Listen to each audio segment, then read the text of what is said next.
Yeah, he told me that he was gonna deviate a little bit from the strats. It's basically the same thing. Well, no, it's not the same thing actually. The two black belts are what makes the stupid strats work. I guess he's going a little bit more conventional this time. Yep, Fighter Black Belt is tried and true. Looks like we're off, and right off the bat, we see that the Black Magic Shop has a very poor selection, but the White Mage can already cast Cure 4. That's always a relief. That is true. Cure 4 is a really big spell early on. That's gonna make him save a lot of healing potions. Definitely. XXXX isn't that bad either. I mean, it's a guaranteed one-shot on Garland pretty much, but that's not going to be enough to carry them.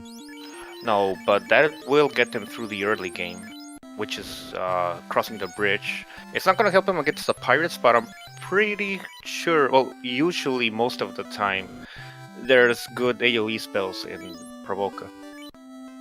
Yeah, we should definitely be seeing at least a level 2 damage spell, or Bane, or Quake, or something that'll help them clear the pirates quickly. Yeah.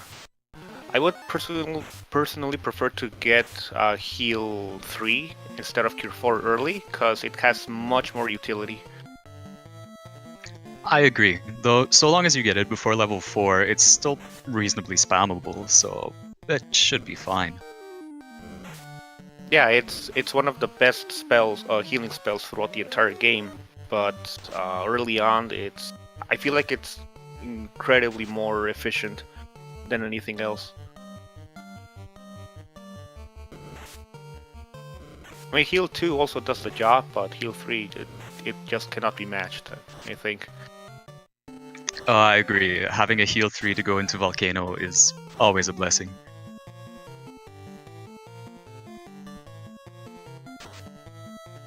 So we're watching Drumboardist go back into town. He's gonna buy a silver dagger.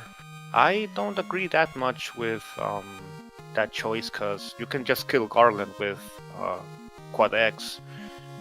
But, well, I guess maybe he wants to attack one of those lone Grims that you might sometimes get another level. Yeah, I mean, I agree with killing the pack of imps early on, but I agree with you with the silver dagger. I don't think it's a wise expense. He'd be better off grabbing a stack of cabins to help him get to Temple of Fiends and Provoca. I'm also curious about Xarnax's party composition. I think this is the first time that we've seen a thief in the tournament. I don't know if I'm mistaken, but well, it's the first time I've seen one. Definitely not a popular class amongst runners. Yeah, like Sardia says, he's probably trying to save time with his incredibly high running chance, which is much more prevalent in the early game than the late game. I expect he'll be taking a dirt nap fairly soon, though, because the thief falls off. Like the usefulness of a thief falls off around Marsh Cave. Yeah, that is also a strategy employed by a lot of runners. Just kill off the thief and you get much more experience and faster level growth for the other 3 party members. Which I've also seen that gets offset in the mid to late game. It gives you that advantage early, but you gotta go through a lot of hoops to keep that advantage, because it normalizes later on. Well, that's what I've seen at least. Agreed.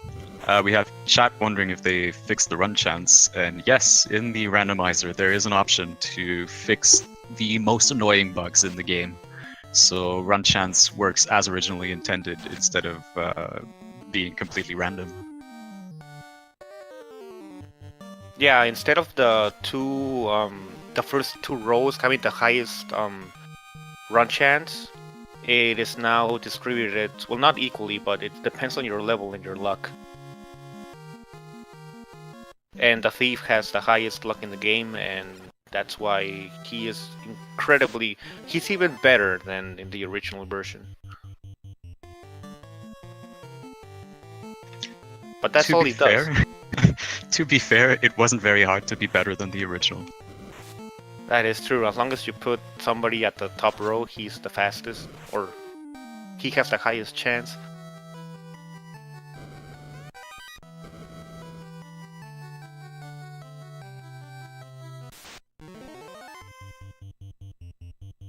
But yeah, I'm interested to see how this composition does for Xarnax. Now that Drumboardist switched off his composition to something he's more comfortable with. Judging by last race, I said that, well, no, last race I said that Drumboardist was the underdog, and I was greatly mistaken by his performance yesterday. And I do expect him to put on a really close race. By having a fighter, I would definitely expect Drumboardist to do better than Xarnax, who doesn't really have any physical damage. The red mages can work, but I mean, if he doesn't get some good spells early or finds a Masmune or a Sun Sword, he's going to be in a bit of trouble. If he doesn't find the Masmune, he needs a Power Glove with any other weapon that he has, with a red mage. Saber or Power Gauntlet could work though.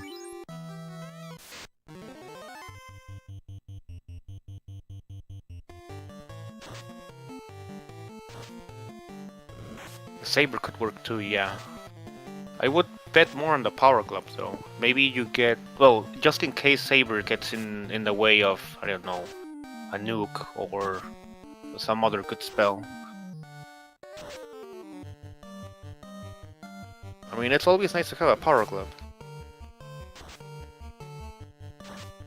I agree, it's nice to have, but I wouldn't go out of my way to look for it in these earlier rounds, with the scaling being what it is. I mean, it's useful, but it's not necessary. Well, with Xarnax's composition, I don't know. It's we'll see how it goes, but I would really prefer to have the Power Glove if you can't get Saber or Temper. I agree, unless we wind up seeing an early Fade and an early Nuke at separate levels, then Xarnax is definitely in good shape. That is true. In the Temple of Fiends though, you definitely need a physical attacker. There's just not enough Fades or Nukes to finish off all the Temple of all the Fiends.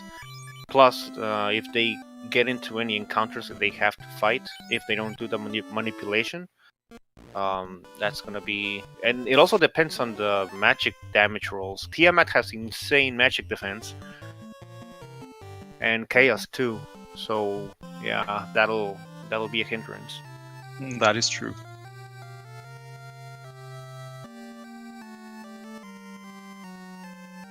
Yeah, that Great Axe find is pretty good for Drumboardist.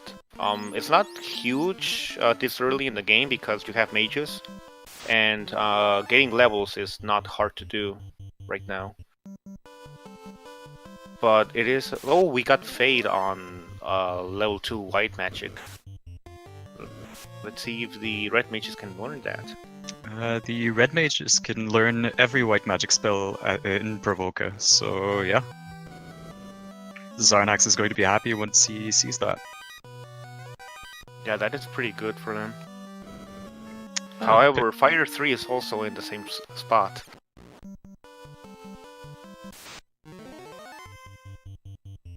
Well, that's unfortunate, though I much prefer having Fade to Fire 3, honestly. Yeah. It's less damage on certain groups, but overall, I find it more useful.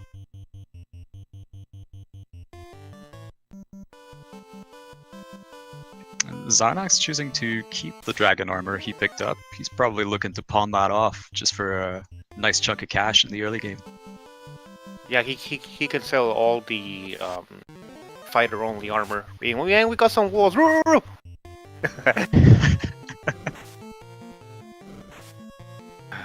got our first set of wolves. No, I think it's the second set, because you always get a wolf encounter in the Temple of Fiends, but I missed it. Alright, so while both of our players make their way to the pirates to unlock the ship, we're gonna start taking bets on where you think the TNT is. Well, my guess is gonna be Dwarf Cave. We already saw last J Copper Seeds have the TNT on Marsh Cave, so I assume that the game likes to alternate Kappa B, maybe. So I'm gonna say Dwarf Cave. I mean, statistically, it has a lot more chances to be in Marsh Cave.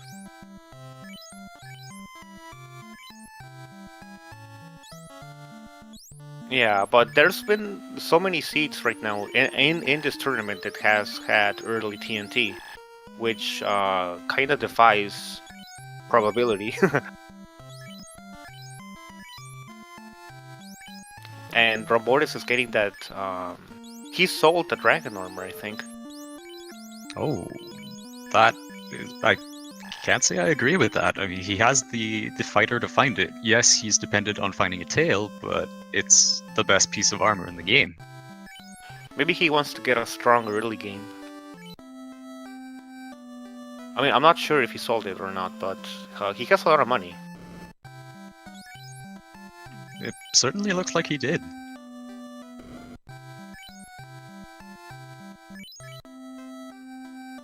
I know, I owe you guys a wolf encounter. I will give you guys, if we find a Tyro, we'll do some Rurus. That'll make up for the wolves.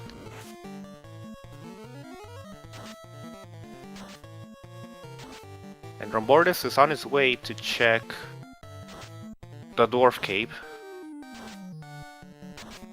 And Drum also has some silver bracelets, which are really gonna help him in the volcano. That 15 defense they provide is really big.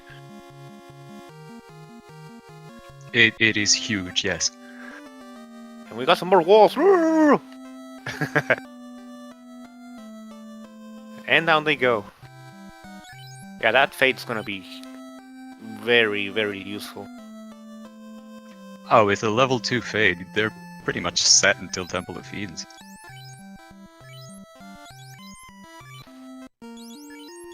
I think, yeah, Xarnax bought a silver sword, but he can only afford one.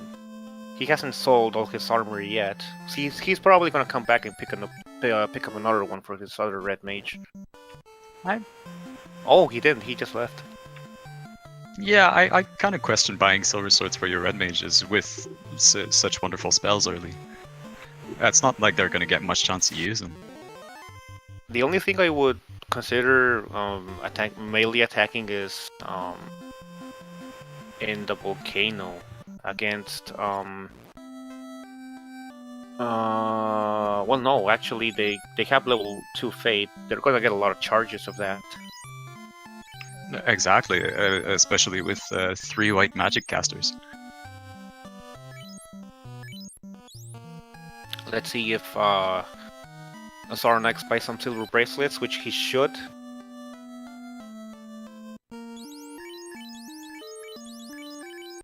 Oh, he didn't. He just has one of them. And Drumboardist picks up life 2 with his white mage. His red mage cannot learn it, unfortunately, but he has one of them with life 2, which is something. And nuke. So he has fate and nuke on different slots. That's pretty big. Oh, that's the dream. All he's missing now is a source of life. Life for heal 3. You know, this would be an extremely good full mage seed, because if you have 2 raid mages, even 3, you have fate and nuke on different slots. So that's well, if you have 3 raid mages, that's like having 6 mages right there, with the extra one being like a white mage or a black mage, possibly more a white mage. So that's a good strat, actually. I am interested in that. He has 5 mages, which can attack.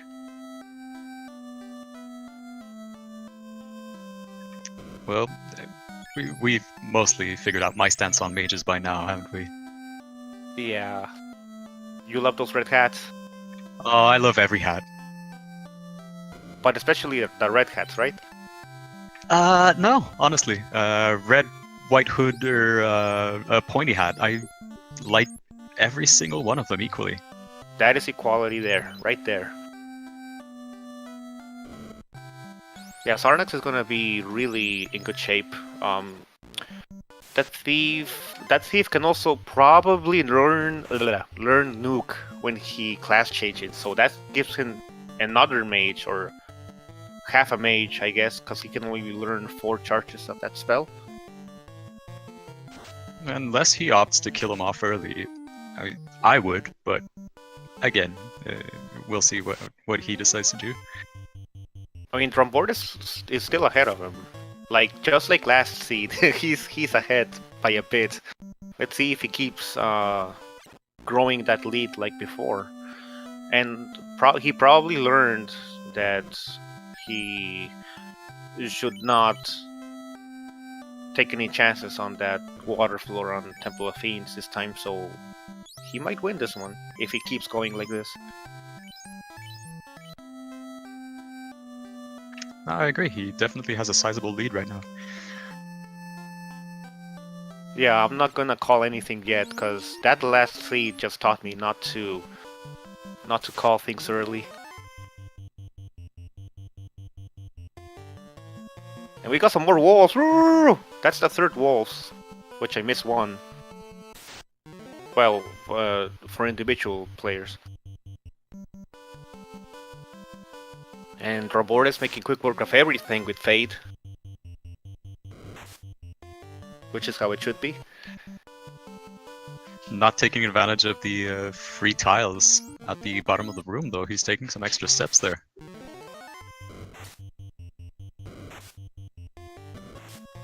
For those of you unfamiliar with Final Fantasy 1, every single room at the every single tile at the bottom of a room is free. You can't get into an encounter in them.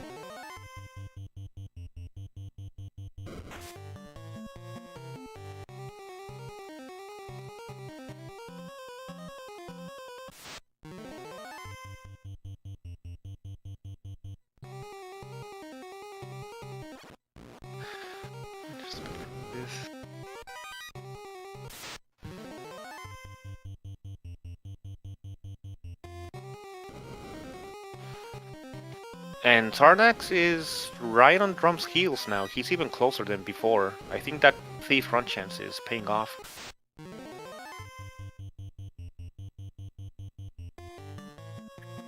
A little known fact is it actually helps improve your odds of getting a preemptive strike or not getting ambushed as well. So it's not a huge chance, but it does add up over time. Yeah, if you can get consistent runs, it does add up. Little by little, he would catch up to Drumboardist.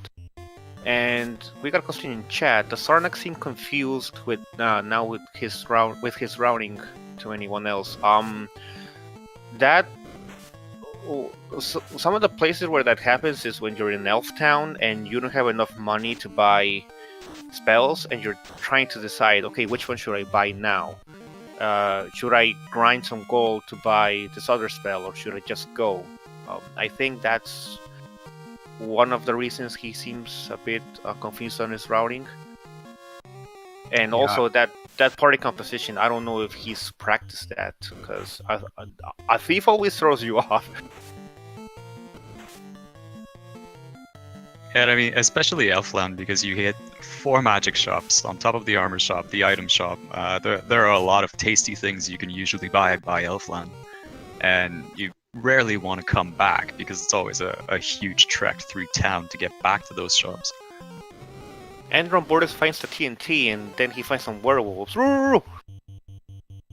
We got those. But yeah, Drum now has the TNT. Well, I would also check the rest of the chests, because he has so many powerful spells. Yeah, and I mean, you're already on the bottom floor. If you find the TNT on the top floor, some people prefer to just get out of Marsh Cave and go explore the other dungeons. But if you're already on the bottom floor, I mean, you might as well check what's there. Yeah, you can possibly get a really good item or a needed quest item, which is pretty big. What's not big is running into a scorpion, so but he has defense. He has some silver bracelets, so he should not die to those. Oh, even with silver bracelets, scorpions are still pretty scary. Yeah, they're always scary. Not as bad as lobsters, but pretty close.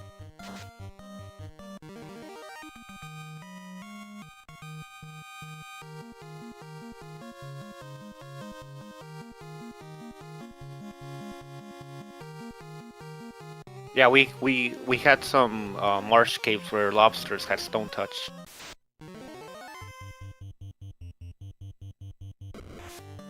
And we got the werewolves on Xarnax's side. Woo! 4 rules for 4 werewolves.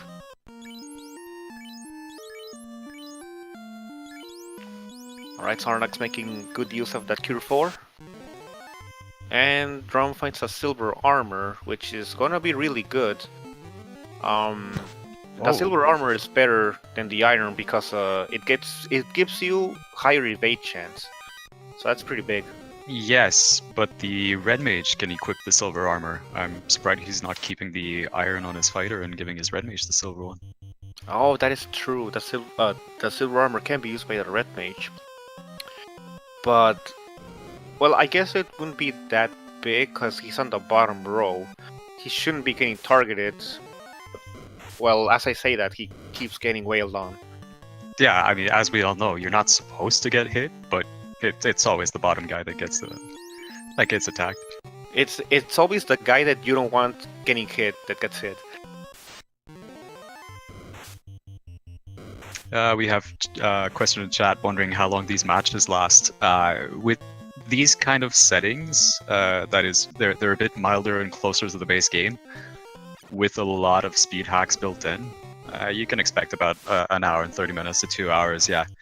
As the tournament progresses, it's probably going to get closer to 2.5, 3 hours.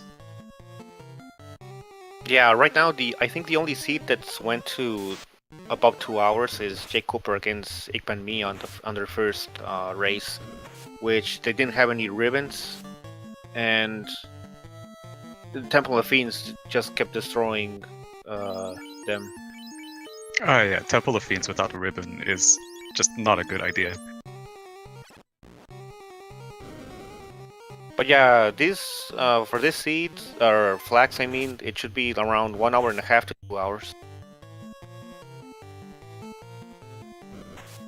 All right, they're both heading back out, and now I think Xarnax has a few steps of a lead now.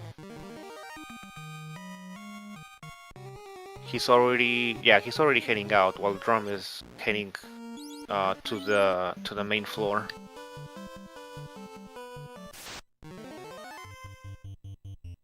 I wonder if it's the Thief Ron chance that is giving him this lead little by little.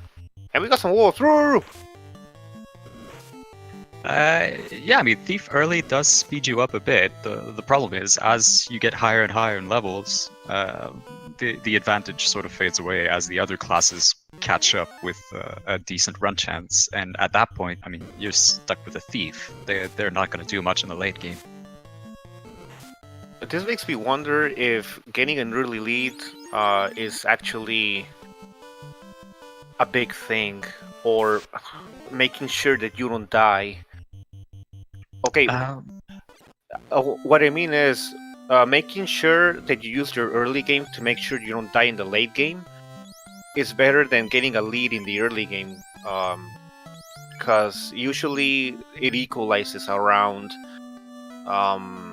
getting to Floating Castle and Temple of Fiends. Yeah, I typically favor running crazy mage parties, so I'll just speed through the early game, and then Temple of Fiends is going to be a bit of a slog, a safe slog with that amount of magic, but it definitely takes longer than somebody who's betting on Knight or a Black Belt. It's comparable, honestly, between power leveling a damage dealer or trying to just plow through the easier part of the games. Yeah, that gets me thinking. It's Xarnax's strat is paying off. I wonder if it would still pay off the same if he didn't have all those powerful spells at the beginning. Well, maybe Fire 3 would have done it. Well, now he has spammable temper as well, so having the double temper is definitely going to give him an edge. Yeah, if he finds, well, I guess minimum an Ice Sword, and he just spams temper on his Red Mage, he could just beat the Fiends. He would have to save his tempers for Tiamat and Chaos, though. He would have to find a way to get through the other three with just the spells. With level 2 Fade and a level 4 Nuke, that's not going to be very difficult, though. I hope so. I mean, I've played and seen a lot of seeds that having those spells is just not enough. You're just shy a few, like 6 or 7 of them to beat Chaos.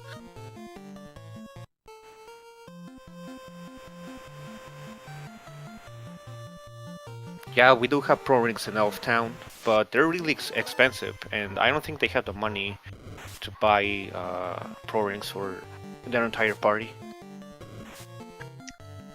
At least having one on the White Mage would definitely help with the Volcano.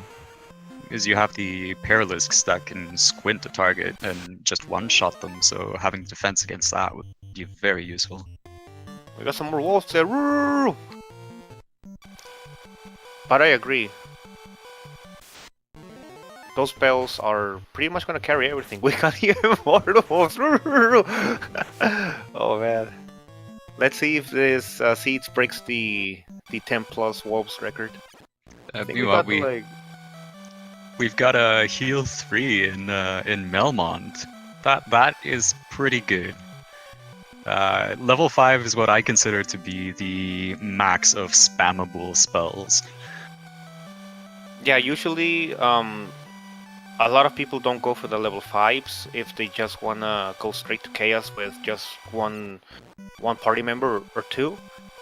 Because usually when you're getting to Volcano, you're like level 10, between level 10 and 15, and you don't have level 5 charges yet. It looks like Xarnax will be killing off his thief.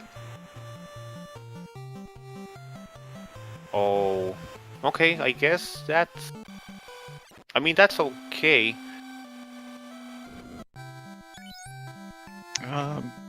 You know, I've been running a lot of 3 parties, three member parties lately, and it's doing pretty good.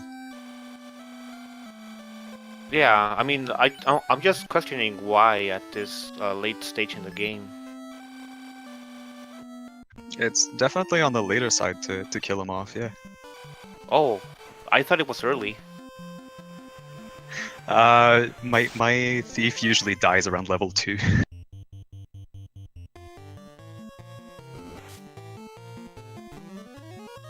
Alright, so we got Drum in Crescent Lake.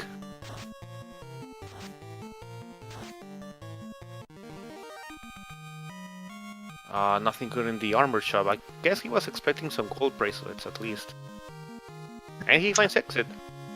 I think I might have been mistaken. I don't think Xarnax does want to kill off his thief.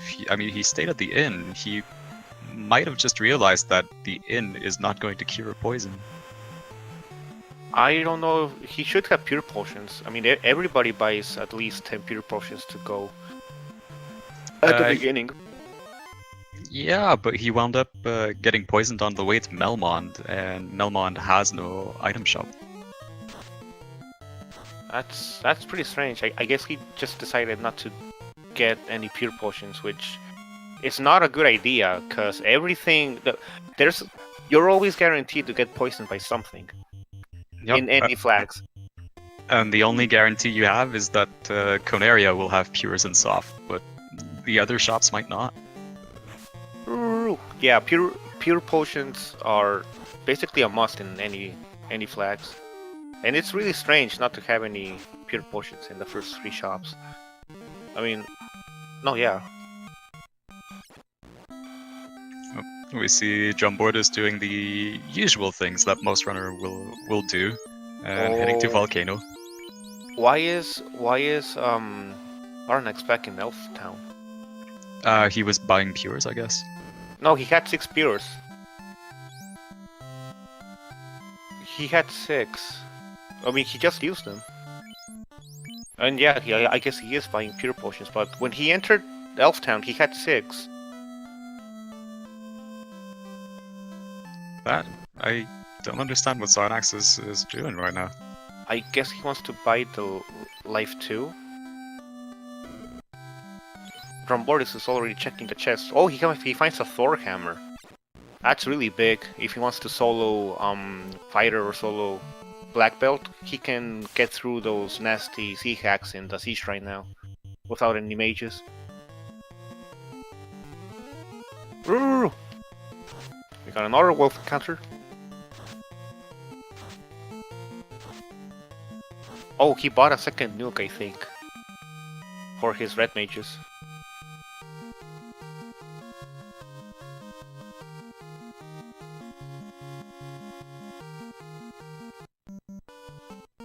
That's quite a lot of time to sacrifice just for a second nuke. Yeah, the nuke and fade combo is more than enough to get you through the volcano. Even the ice cave. Definitely, he should have considered just waiting until he got the floater before coming back for more spells. Yeah, like Bismarck is saying, he is. Look, I don't know if he planned his route properly based on all these spells. We got some EXPs on drum side. He's getting a bigger lead little by little now. Oh, we'll see if those spells are going to pay off. I hope they do. I mean, yeah, right there, between the Thief Run chant and his 5 mages, technically, he should be able to catch up if he just goes right now.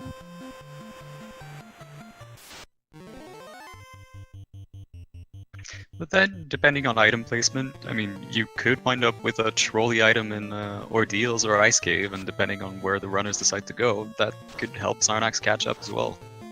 Yeah, if they both play standard, and if they don't find a floater in the volcano, the next bet is Ice Cave. Unless they get the ruby, then it should be Earth Cave.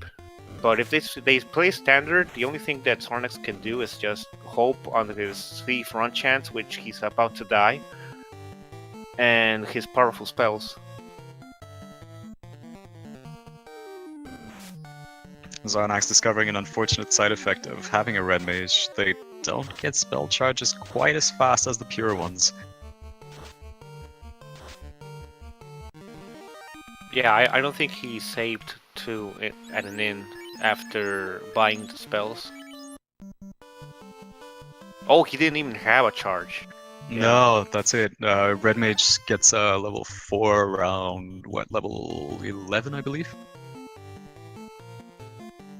Drumboardist makes it out alive from that red gargoyle encounter, which is always scary, but he still has another one to go through. There's always 2 of those things that you gotta run away from with these flags. Yep, by not having enemy spells shuffled around, the red gargoyles and the paralisks are both extremely dangerous encounters. Yeah, they're not gonna forgive you if you fail to run. They're just gonna cast a fire too and wipe you. I keep thinking that one EXP is not worth it to waste time on. I think 3 or 4 are better.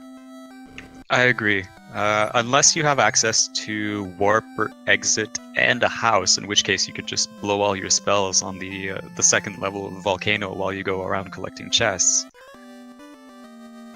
Because going back out and resting in a house takes about 3 seconds. I mean, that's not a huge time loss. So for that, I'd consider a peak to be worth it. Wait, Drumboardist just reset because he just picked up the Thor hammer again.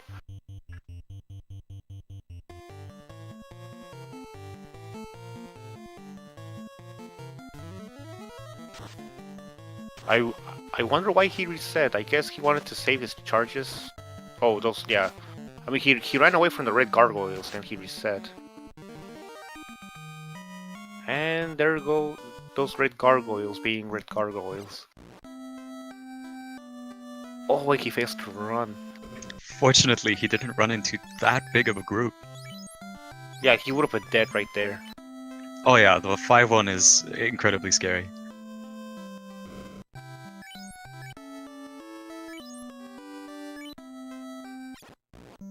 Yeah, that thief kinda is struggling to figure out what he's doing. Looks like he's looking for some more spell charges before going to the volcano. Unless there's a good item I missed in Crescent Lake. I don't think so. We only saw, I think. No, we didn't even see anything good on the armor shop. Exit, I guess it's on level 6. He might want that. Could be. Whereas Drum already has exit, and he runs into another set of red gargoyles. He's probably gonna reset right there, yeah. Without any life 2 to cast, that's a reset.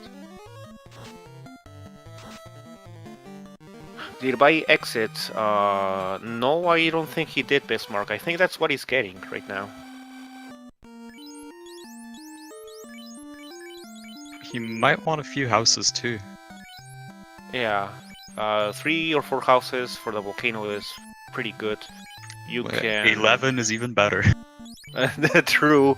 I think that's... well, no, after the volcano you have a ton of money, so I think that's fine, buying so many houses.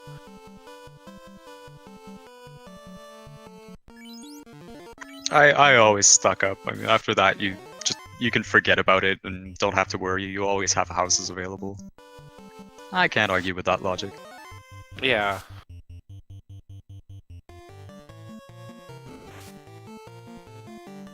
And Drumboardist runs the Red Hydra, which has Cremate, which is also very dangerous. It's like Fire 2 level dangerous. Vanilla spells, the volcano is pretty dangerous, especially at the levels that the runners usually get there by. Yeah, level 10 is very low for volcano. And he is level 10, as I say it. Here we're gonna see if Xarnax's little pit stop in Elfland to pick up Life 2 is gonna pay off. Because he doesn't have to worry if a party member dies, he can just get them right back up. Yeah, with the Black Shirt and the Thor Hammer and Volcano, that thief is gonna be actually useful. Not just for running.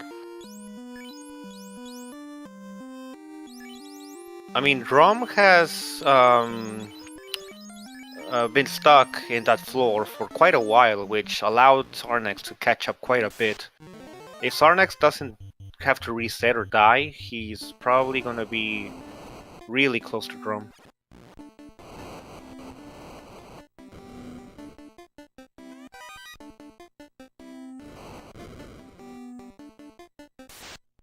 Did you see if he found anything good in the bundle of chests? We saw a Black Robe and Thor's Hammer, that was it. Okay. Well, I mean, that was it. Having both of those items this early is always a blessing. Yeah, it's really good. If you're gonna solo, that Black Shirt's gonna come in handy against the Waters and Thor Hammer against Sea Hacks. Black Shirt will also help them clear out the Agamas early on. Yeah, that's true. That's a big a damage against the Agamas. But he only has a Thief. I don't think he's gonna do the grind. Maybe a Red Mage, so he is his physical attacker, probably.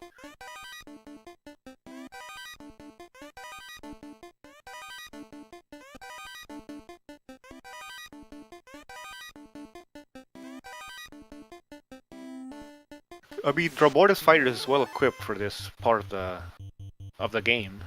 All silver armory. Oh, I mean, with low-level Fade, low-level Cure 4, low-level Nuke, both of these runners are in incredibly good shape. Yeah, we have a race.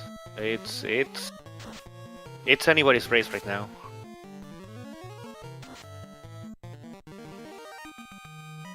And I think Drum is starting up the Agama grind. I don't know if he's gonna level up his 4 party members this time, or he's just gonna get to 15 and then kill off the mages.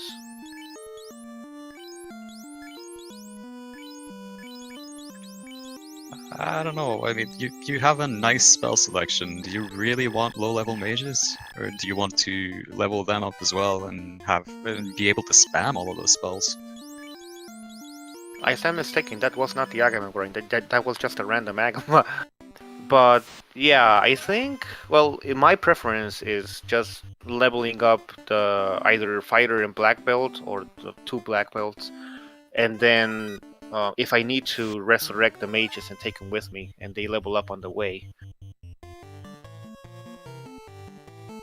But I think Drum is taking a lot of precautions not to die on the seafloor on Temple of Fiends.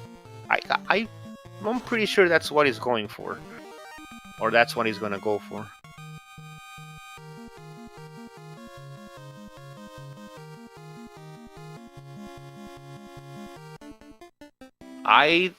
That there's a question in chat. So does it look like Xarnax is solo on leveling the thief? I don't think he's gonna solo level the thief. That would be a horrible idea.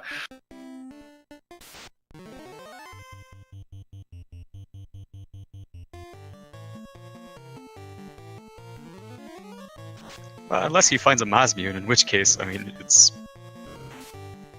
a bit better than a red mage, but not by much. I mean, I guess if he gets a ninja, they're not that horrible. Oh no, the question is if... Oh yeah, if he's committing to leveling up his thief along with the rest of his party. So yeah, it does look as if he's not going to be killing off his thief at all. Yeah, he should have killed it a long time ago, if he was going to solo.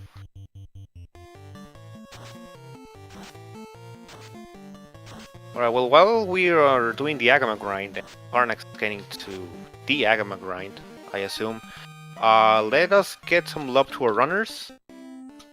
Oops, it's runners. Because they are working really hard to not... Well, one of them is working really hard not to get kicked down to a lower bracket, and the other one is working really hard to win this race and advance on. So let's give them some love, drop them a few follows, and yeah, they also stream plenty of more games, plenty of more randomizers, and they're actually really good entertainers.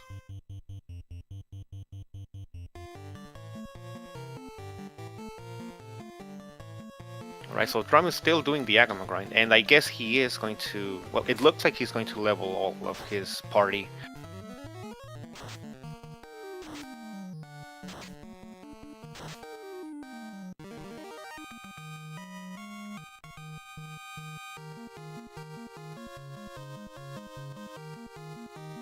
He's level 13.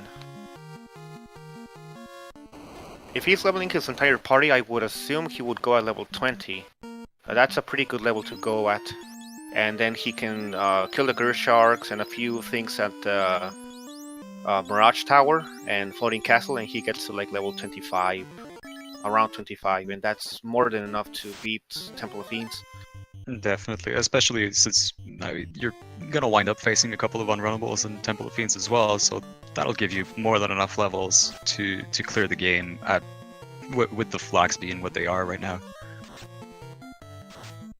Yeah, it shouldn't be too hard unless you don't get any ribbons and you don't get wall, which is not that likely. Well, it's more likely not to find a ribbon when you get really early quest items, and this seed doesn't look like they're gonna get early quest items.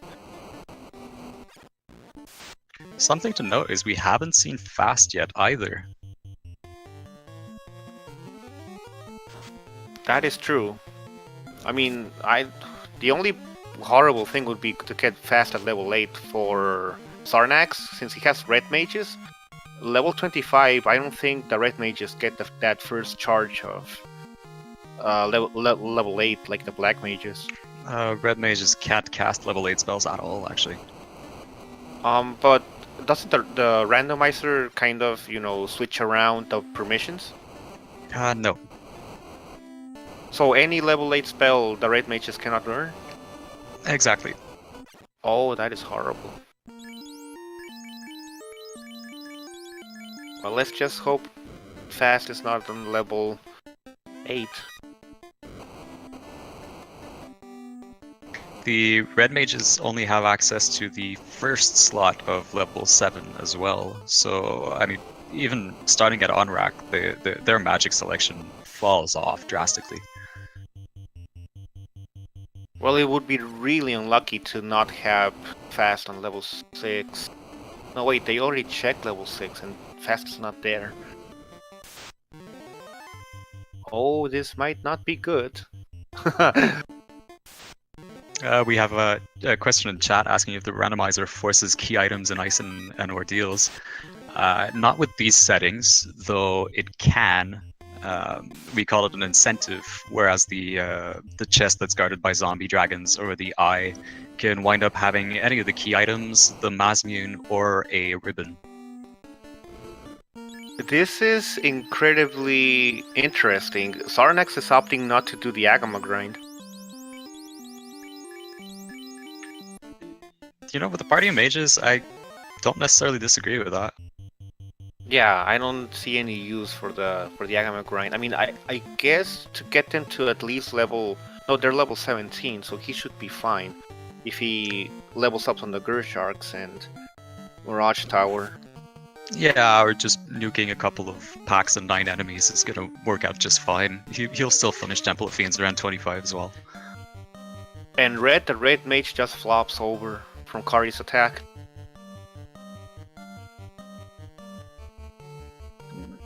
Yep, she should be falling fairly soon though, with the nukes and fade being slung at her. And now Drumboardist is also heading over to Kari, which he is level 16, which is a bit lower than Xarnax is. Yeah, that is really interesting. Xarnax actually got a big lead in levels and in progression. Well, not a big lead, but it's considerable considering how much Drum was in the lead. I guess those resets and red gargoyles actually did put him back quite a bit. Oh yeah, he reset quite a few times. It looked like a huge lead, but it was slowly chipped away. Xarnax is going back down. I think he's gonna check the rest of the chests that he didn't look at. He might decide to go grind, though why he teleported out, I don't understand. That's true. Maybe he was afraid that if he grinded before doing Kari, he might just die, since he doesn't have a huge attacker like a fighter or a black belt. No, but you can go down, kill Carry, and then walk back up. I mean, it's right next to the Agamas. That's also true. Maybe it slipped his mind. We will have to ask him on the interview. I am curious to see his thought process.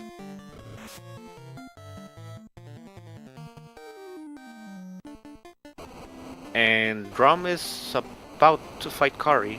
No, he's still... I think he got blazed. I think he got blazed. Yeah.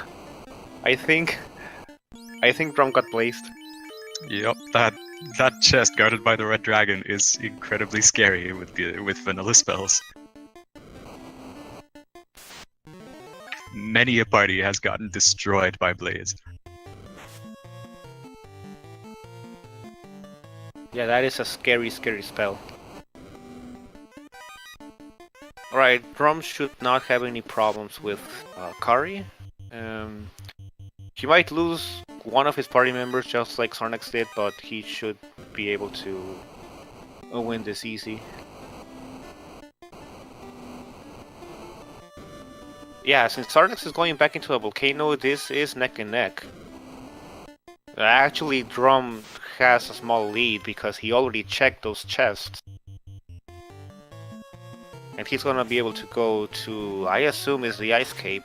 That should be the more logical choice, unless he wants to take a gamble and go to Ordeals. Or Marsh Cape. I would not go to, oh no, they already did Marsh Cape, never mind. Yeah, Ordeals. He could be betting on a trolley Earth too. I would definitely not go to Earth. That's a huge time waste if there's nothing there. Yeah, definitely. But we have been seeing an outrageous amount of Earth Cave floaters recently. That is true. Still, I would definitely prefer not to go to Earth Cave without a Ruby. I would go to Ice Cave right now, because with all those good spells, you're just gonna plow through all those undead. Although Ordeals is not randomized, the pillars are not randomized, so it's gonna be quick. Yeah, and Ice Cave is still very scary with just the sorcerers and just the monsters in there. They're brutal with vanilla spells. Yeah, you have those mages with Lightning 3. That is pretty scary. I think mages also have Rub. Well, the sorcerers still have Trance, which is enough to wipe you. Yeah, they're just gonna wail on you until you die. Yep. 2 hit points at a time.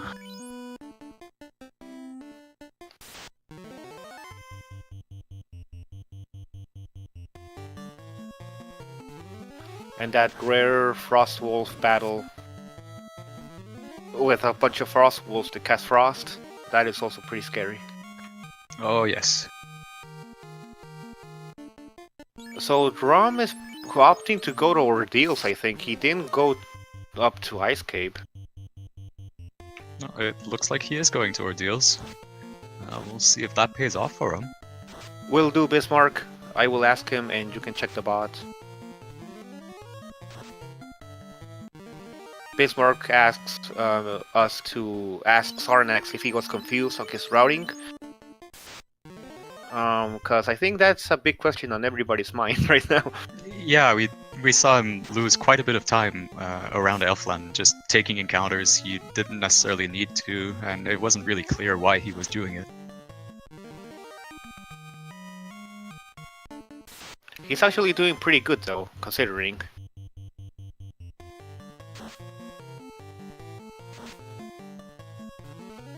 Yep, depending on his choice of routing, this could pay off or not for him. This is the point where you've cleared the volcano, you haven't found a floater yet, and then you have 3 options on where you can find that floater, and if your opponent chooses the one that has the floater as his last option, and you choose correctly, that can set you up with a tremendous lead.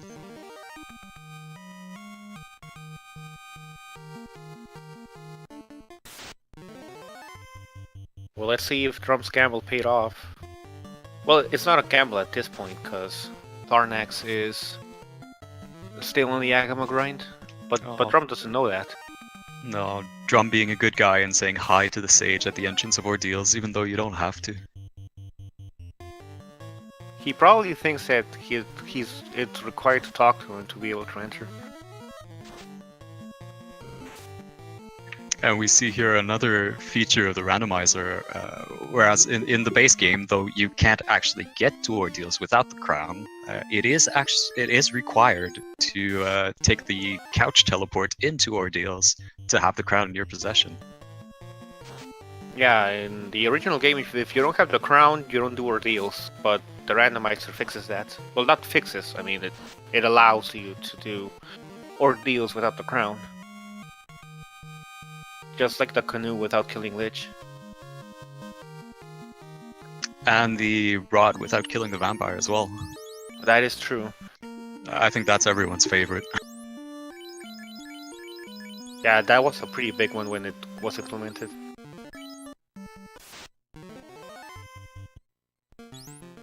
Yeah, let's see if Drummy's gamble paid off. And I saw a few werewolves with Grims. Roar!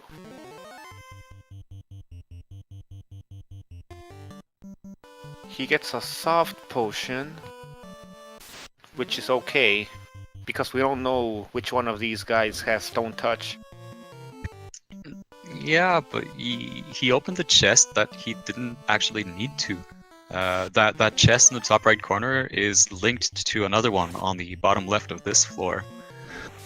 Yeah, I was also considering not getting that chest, but this floor has sorcerers and red gargoyles. What if you die before getting to that chest and that chest has a quest item? I mean, you already know that the quest item is there and you can just exit. For example, if you're just missing one quest item and it's there, you can just go.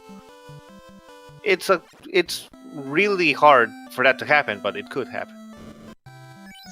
Yeah, in that case I agree with you, but when we're still looking for a slab, we're still looking for a crown and ribbons, I mean, there's no reason to check that chest. That is true. And Ordeals had nothing good, but I actually commend Drum for his strategy. He saved like right outside the port to get to Crescent Lake, and he's now on his way to Ice Cape. He didn't have to go all the way back out of Ordeals and get on the ship and sail all the way to Ice Cape. So now he is on par with Xarnax. Or Xarnax is on par with... Well, they're both on the same spot. With Drumboardist with that knowledge that Ordeals has nothing. If Ice Cape turns out to be a dud, I expect Xarnax will be heading to Ordeals afterwards as well. Yeah. Yeah, the only advantage Drum has now is knowledge. And a few steps. Xarnax is confused as to where to go. He probably thought that that was the way to the Ice Cape. Taking the scenic route. I think that Thief has seen no action in for so long that he forgot things. Kappa B.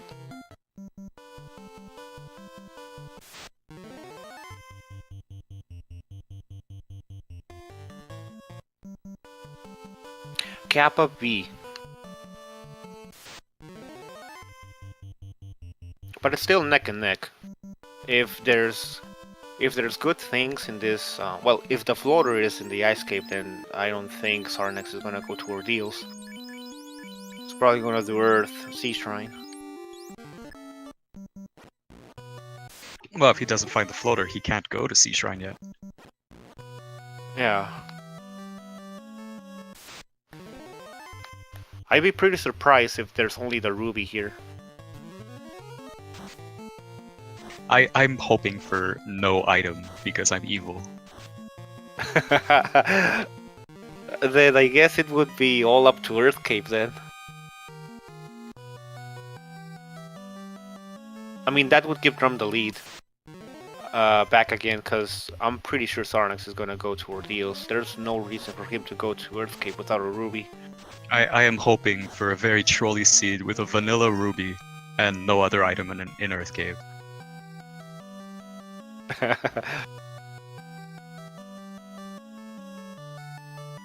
mean, at this point, well, the only way to make this even trollier is what you just said about the ruby, and then the crown being at the bottom of Earth Cape. And then the floater being in the Marsh Cape lock chest.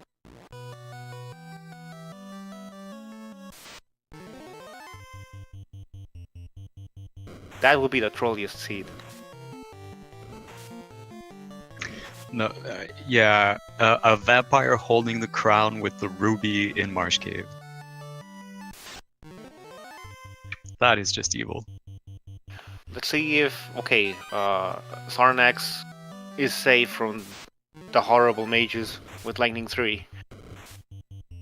And now Drum is heading up into the Frost Dragons, which have Blizzard. Fortunately, he manages to get away before that becomes an issue. Let's see on turn 2 how he does. Well, he gets the preemptive strike, so he's safe. That's pretty good. They're both actually doing really good in this place. Granted that Xarnax lost his thief. But it's just a thief. I mean, it could be worse. Yeah, thief is there to take hits and run. Alright, let's see how well those Frost Wolves behave. And speaking of Frost Wolves, And another preemptive strike. and this, I think history is repeating itself. We saw that Drumboardist had a lot of good luck early in the last seed. I mean, like this. he just had to get all preemptive strikes on every dangerous encounter after we say that the ice cave is incredibly dangerous to go into. And just as we say that he gets robbed, his fighter gets robbed, he has life too. So it doesn't matter.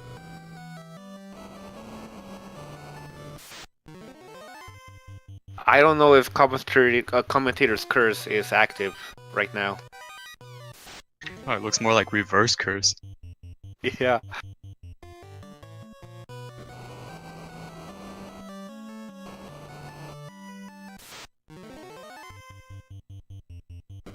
He's had 3 characters rubbed?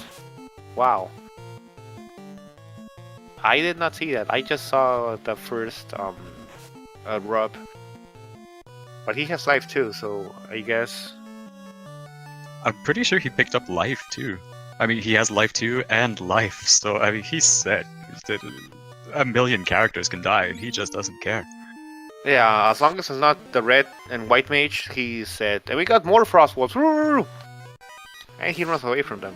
I also saw that Drumboardist picked up the white shirt, which is pretty big. That is always a fantastic find. Having an on-demand source of evasion for your entire party is amazing. Yeah. This seed looked really good for a solo black belt or double melee characters. With that white shirt for the waters, you got the black shirt for the sea hacks and the Thor hammer. No, the Thor hammer for the sea hacks and the black shirt for the waters too. Looks like Drumboardist is giving up the white shirt and just resetting out. I guess he feels confident with his party. He might get Invis too later on. I think that's what he's hoping for. Well, he already has it, but... Oh, he does? Yes, it was a level 3 spell. Well, I guess he thinks that the Invis 2 is enough. I mean, if he has it on both his mages, I think that's pretty good. He did pick up a defense sword earlier as well, so... Still, it's always nice to have a backup in case your mages go down. Yeah. I mean, with the defense sword, he only needs either the fighter or the black belt to survive, and they can just kill everything. Maybe. He's not high level enough to just solo things, though. No, and the threat of nuke is real. Yeah, nuke is a very dangerous thing. That can happen. And now how Xarnax finds the white shirt. Let's see if he keeps it. And yeah, Drumboardist is not relenting on his threats at all. He's giving up white shirts. He is preemptively saving close to where he needs to go for the resets. He is actually he has this all planned out, it seems. He's definitely showing a lot of confidence. Right, those Cobras are no longer a threat to anybody. Not as the first time when you're heading over to Crescent Lake, which they are terrifying. Xarnax choosing to keep the white shirt. Oh, we got one wolf there. Yeah, even one wolf deserves his pair of Rurus.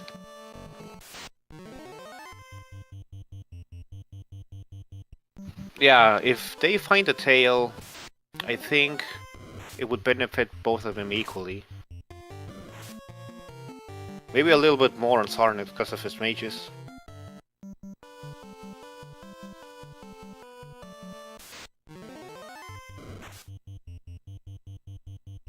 And Drum decides to keep the gold bracelet, which is a good choice. His black belt's gonna have some pretty good defense now.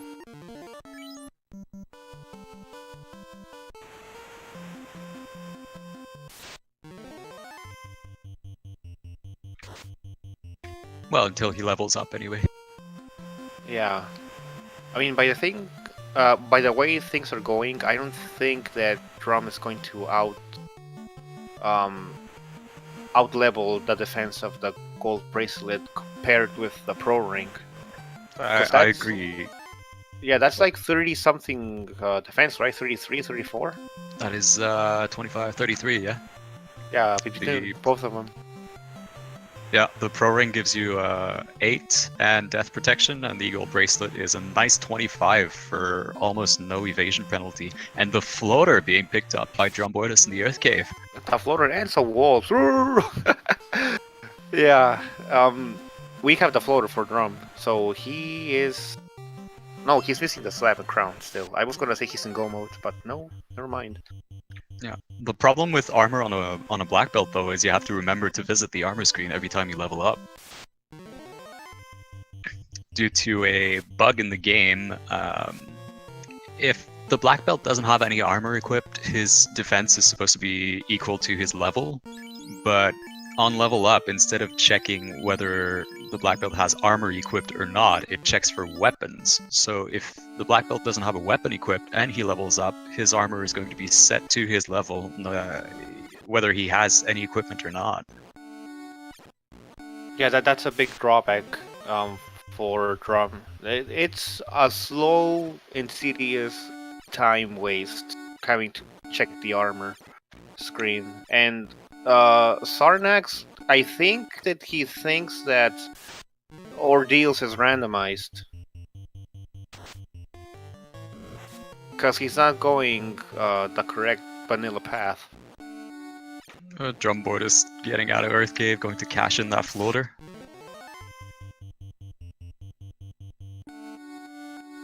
Yeah, I mean, I think that's the only place that either he had to find something there, and it was good that he found the floater.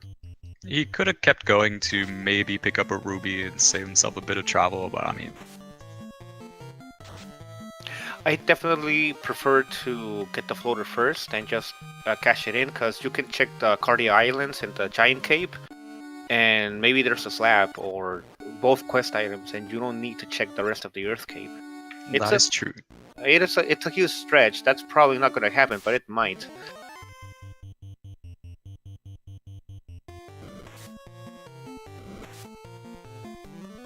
And looks like Xarnax should reconsider his choice of party leader, because he's just going all over the place right now. Yeah. I mean, it's strange. He hasn't resurrected him either.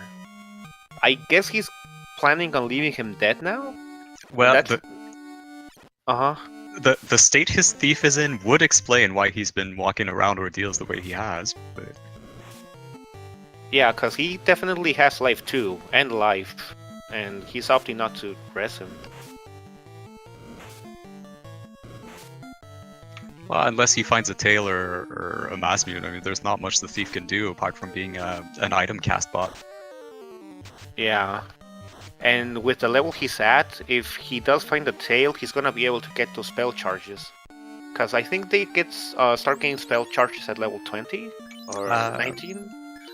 They start getting them at odd levels, no matter what level you level up.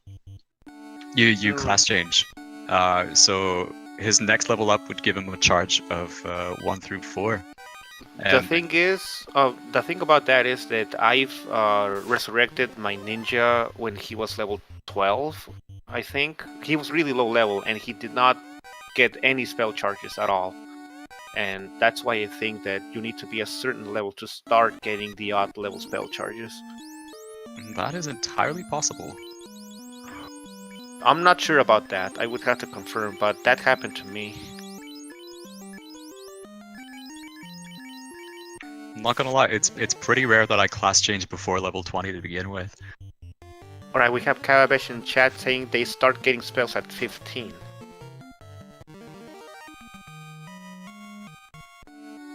That is probably also true for the knight.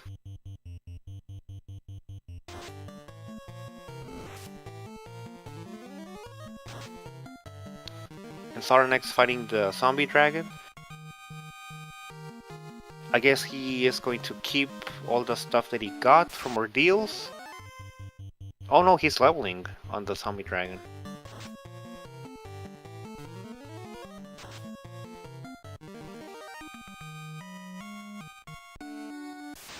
An interesting choice. I guess he figured that he'd blow through his spell charges before stepping outside.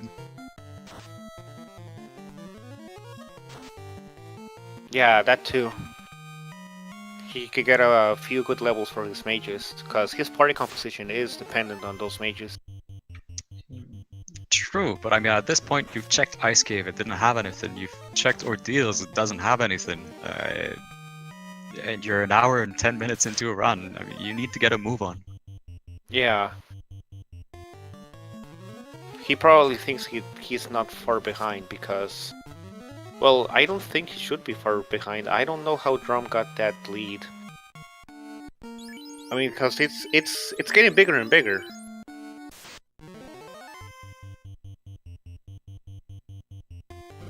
I guess those small strats that Drum employed are actually paying off really big.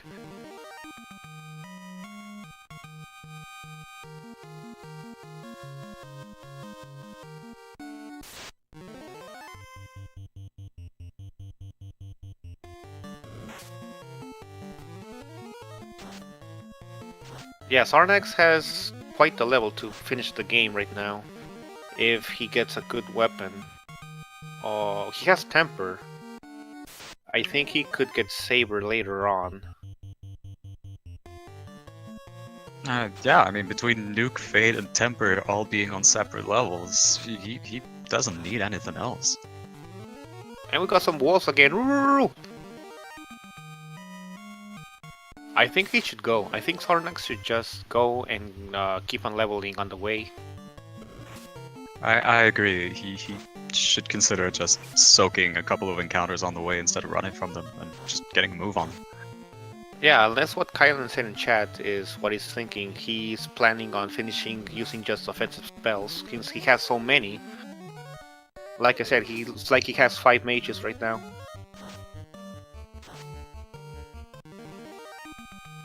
Able to cast damaging spells, I mean. Meanwhile, Drumboardist is going to take on the vampire, which should last approximately 3 seconds.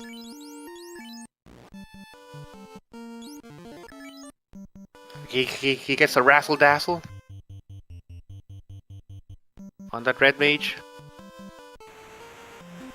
but still goes down without causing any damage. Oh, and the crown right behind it. Oh, he found the crown. Unfortunately, the floater wasn't keylocked. But 2 quest items in the same spot. That's pretty rare. I mean, 2 important quest items, I mean, you can get the tail and the ruby, or the tail with something else. But, like, a crown slab, crown floater, floater crown, that's pretty big.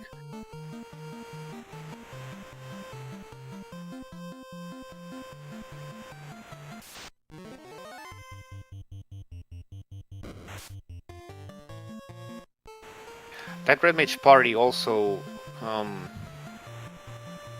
is gonna be really susceptible to nuke if he doesn't level up past the nuke threshold. Well, it's an issue for Lich, but Chaos should be dead long before he gets to cast a nuke.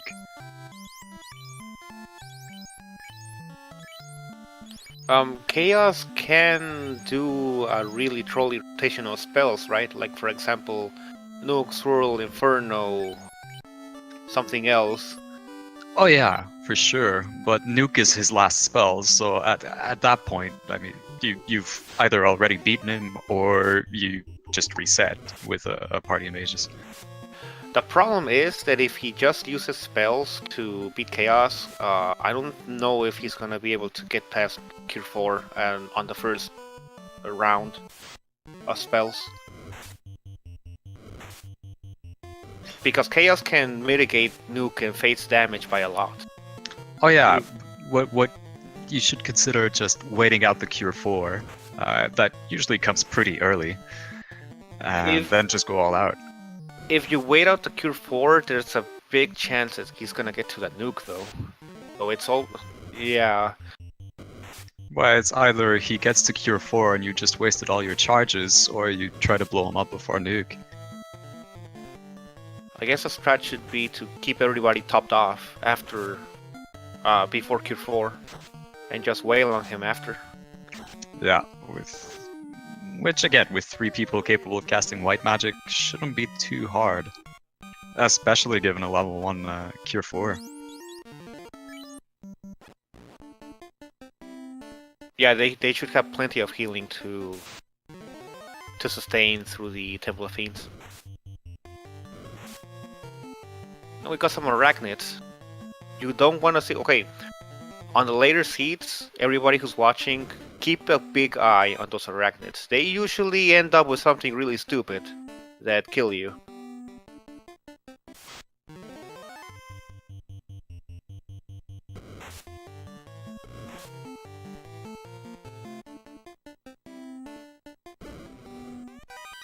And drum hitting to Lich. That should be absolutely zero problem. I don't expect we'll see him survive to the second round.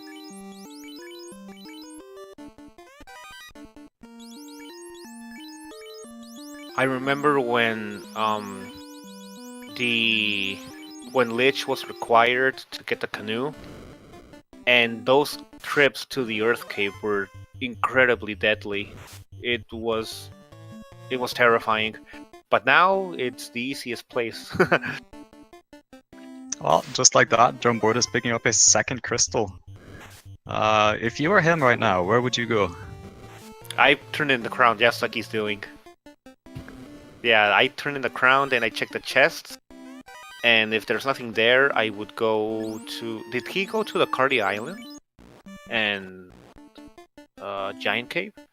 He did not. He cashed in his floater and went straight for the rod.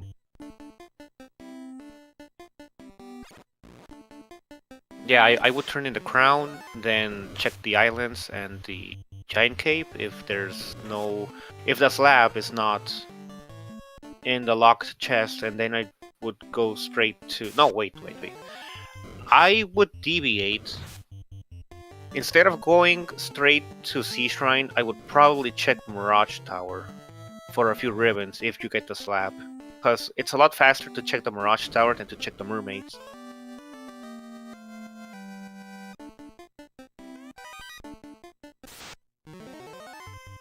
And you also basically have to go get the chime anyways, so... You do, but you also need to go get the cube anyway. Yeah, what I'm saying is that just check the Mirage Tower and then head back, not do the floating castle. And then, if you do find a ribbon, then you can just be in go mode. If not, you can potentially opt to skip Mermaid or check it if you want. I mean, that would be my strat. Go to Mirage. If either I get or I don't get a ribbon, I'd probably just go without a ribbon to save time. It's risky, but yeah. It's very risky with vanilla spells on. The thing is, there's a big potential for you to get wall with your white mage, and that, as long as you get a cast of a wall on either the fighter or the black belt, you're probably good. That's true, but you're never safe from the enemy going first. Yeah, that's a big gamble that you're taking, but in later seeds when the competition it's gonna be incredibly top level, I think we're gonna have to take all the risks we can get. Well, Drumboardist going around doing what you do and checking the free chests. We got a question in chat saying, what is this travesty? This travesty is called Final Fantasy Randomizer. Indeed, on Speed Gaming 2. We have to give a big shout out and thanks to Fiesel for letting us for letting us use this channel to stream this wonderful, wonderful tournament. So everybody give some hearts to Fiesel. Indeed. And feel free to subscribe. And also give a few follows to the runners, because they are putting on a really good show right now.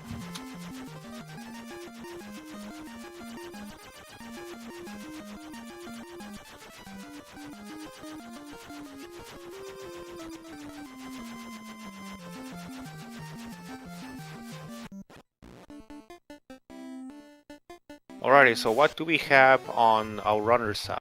We have some walls. Wow, perfect timing. And Drumboardist picking up the bottle in Gaia, so he's not gonna go far to cash that in. Yeah, everything's falling into place. Well, we are still looking for a slab, are we not? Yeah, we are looking for the slab, but I'm pretty sure it's gonna be in Sea Shrine, because he already, well, yeah, he already checked ordeals and Ice Cave.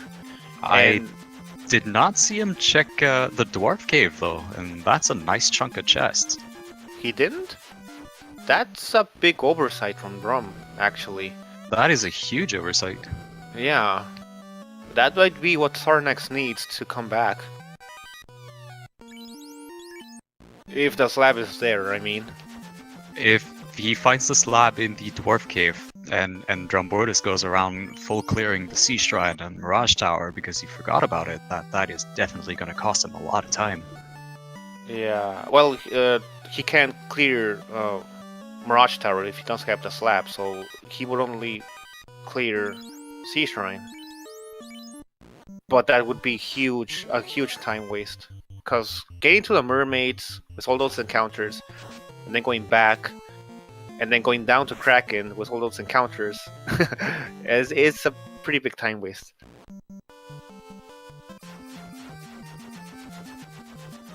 But yeah, I mean, Xarnax has a good chance to come back, or take the lead, I mean, not come back, because he's pretty close to Drum. He can take the lead if he finds the slab in Dwarf Cave, and Drum didn't do that. Yeah, I assume Drum will be heading into Sea Shrine. I mean, he's already at the waterfall, and he picked up the Oxyale in Gaia, so he might as well clear it out while he's there. Yeah, I rarely see quest items in Waterfall. Extremely, very rarely. So I don't expect the slab to be there. Maybe a ribbon, yes, but not the slab. Well, there's always the guarantee that the cube will be there. Yeah, that lonely robot is the only company... No, Out of Bounds Bad is the only company that lonely robot has. And, oh, no, looks like Xarnax is checking out the Dwarf Cave. I thought he was gonna skip it as well. Good choice by him. Oh no, he's heading straight to the Earth Cave. I wonder, would you have checked all the locked chests before going into Earth Cave? Oh, well, the waterfall is paying off with the Sun Sword, the Aegis Shield. That's some good weapons. Since he doesn't have a class change, he can't use that defense sword. Or he can't equip it, at least. So that is a huge find. And a ribbon! Look at that! Oh, the waterfall paying off. Yeah. So, if I'm not mistaken, the Aegis Shield protects from Bane, right? It does. It protects from poison and earth spells. Yeah, so he's basically safe from the first 4 fiends with his fighter and his black belt. Or whoever he keeps the ruin too. If he does wind up giving the ribbon to his black belt, though, he has to remember not to visit the armor screen. Yeah, he's just gonna go down to 1 defense. Exactly, that bug works both ways. Unless he decides to give the opal bracelet to the black belt, and that would just level things up. But he would take away defense from his red mage. I don't know which one he values more right now, or later. I see it very often where runners will go into their armor screen right before chaos with a single ribbon equipped on their black belt, and then they wonder why he eats 3,000 damage per hit.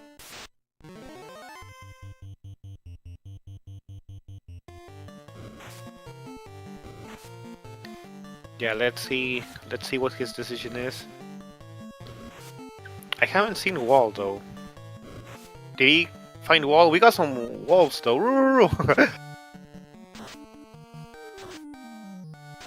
Yeah, I don't think he found Wall, right? We have not seen Wall yet, no. So it's probably gonna be level 8. I might as well not exist at that point. Yeah, unless he can get his white mage to 25.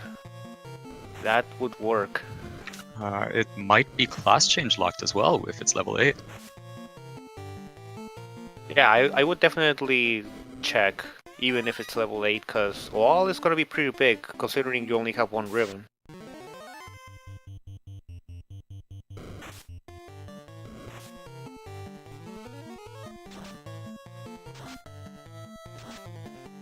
And Xarnax doing the Earth Cape.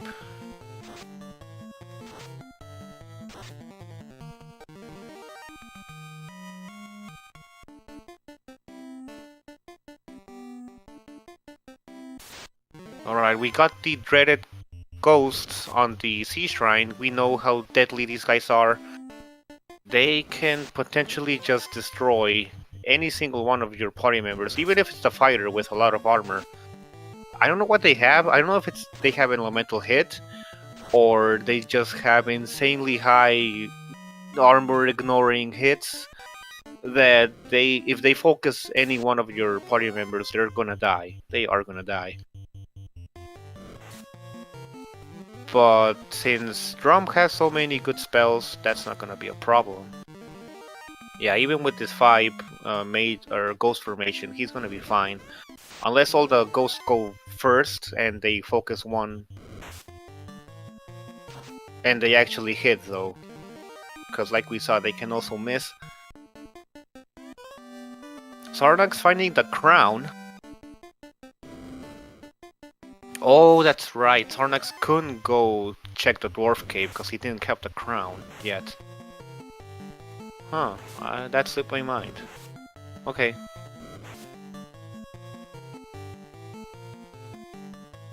Yeah. We got some waters. The dreaded encounter that Drum hates. If you guys were here for their previous race last night, Drum was haunted by formations of 6 waters in the Temple of Fiends, and he died 3 times to them, which caused him to lose the race. So now is his perfect chance to get revenge on them. We got Xarnax heading inside the floppy disk protected stairs in the Earth Cape, while Drumboardist finds even more ghosts.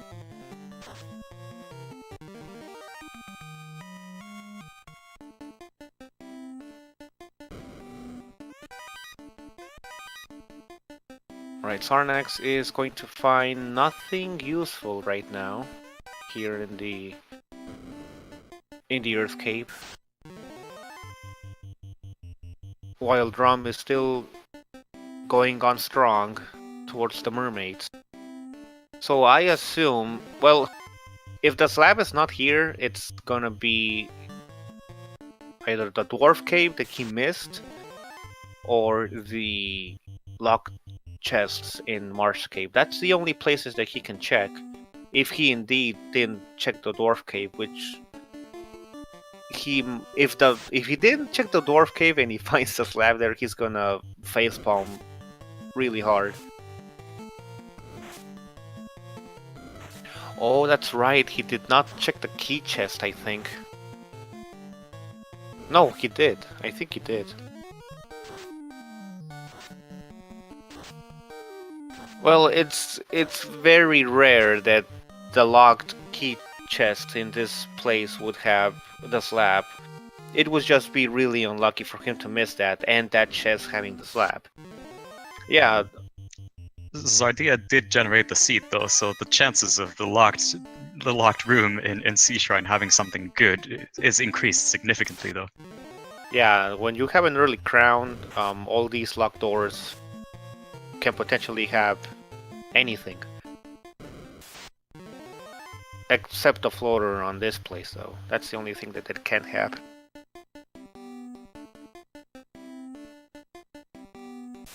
So, I just got here. What is the story with Xarnax party? Asks in chat. Xarnax is doing a wonky composition, and we're gonna ask him what his plan was after this is over, because we are all dying to see his thought process We are all wondering what he's doing with a thief. and what he was doing letting the thief lead. Because we all saw what he did. Yeah, I mean, it was a lot closer than I expected it to be earlier on, but Drumboardist has just been growing his lead now for a while. Yeah, Drum has employed some really good strats.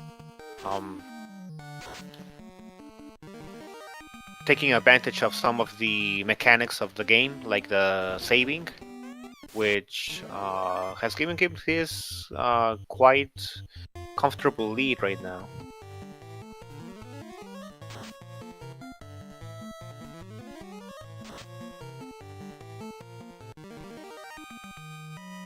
But I think this is the same situation as last night. Even though it looks like Xarnax is way behind, he's gonna head straight into Sea Shrine. Well, after checking the chests. And after finding the slab, he's gonna be in go mode. And when Drumboardist enters Temple of Fiends, I assume he's gonna be like at Kari most. Xarnax is going to be entering Temple of Fiends himself. So they're gonna be on par, and it will only take a death from Drumboardist like last time for Xarnax to win. That all depends on if Xarnax goes to check the dwarf cave that Drumboardist did not, and it has the slab in there, then he is in go mode. And Drumboardist is full clearing Sea Shrine. I think that would even the gap, because Drumboardist is about to finish Sea Shrine, and he's immediately gonna go to Dwarf Cave after, if he doesn't find the slab here. Unless Xarnax not checking the dwarf cave either. Oh no, he's getting the key. He didn't have the key because the crown was in Earthcape. Oh, that is right. Yeah.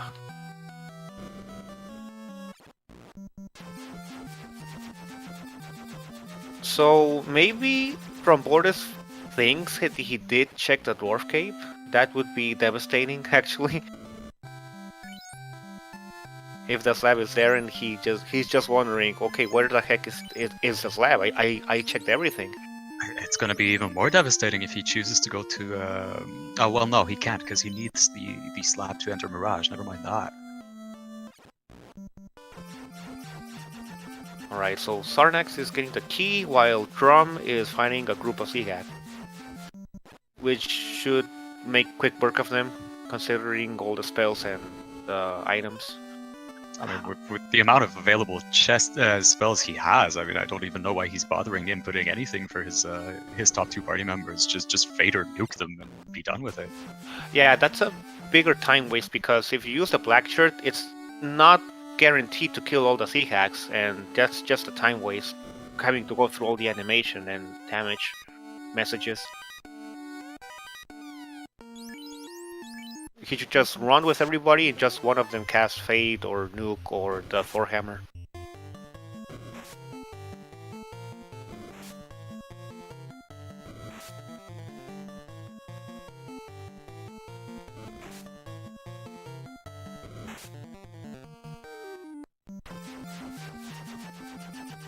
Still no slab. He has 5 more chances to find it in these last chests that he's about to get.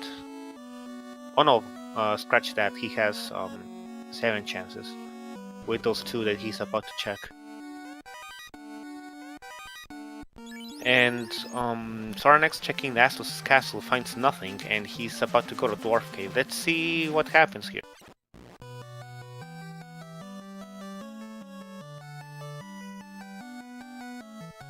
Drum is gonna Sharks.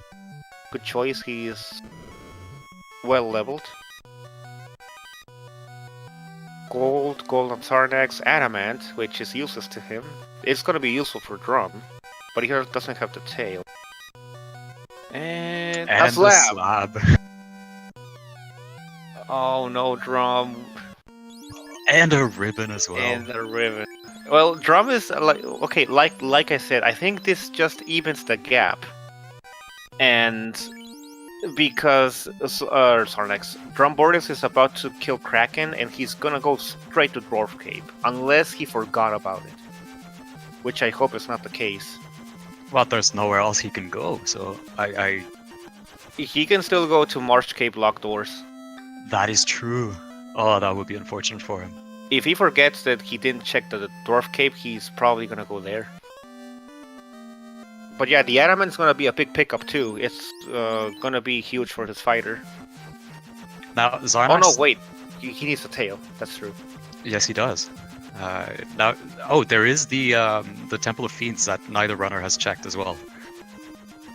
But Xarnax has not gone to the waterfall yet and hasn't found the bottle in Gaia. Yeah, he still has to go through the... Well, yeah, he still has to get through the waterfall and... Kraken. I assume that he's not gonna check mermaids or anything else. He's just gonna go. The only thing he needs to do is kill Kraken, head to Dwarf Cave, and just go. And he still has a chance to win. Because if he doesn't and goes to Marsh Cave, that's gonna give Xarnax probably the lead, because going straight to Kraken is really fast.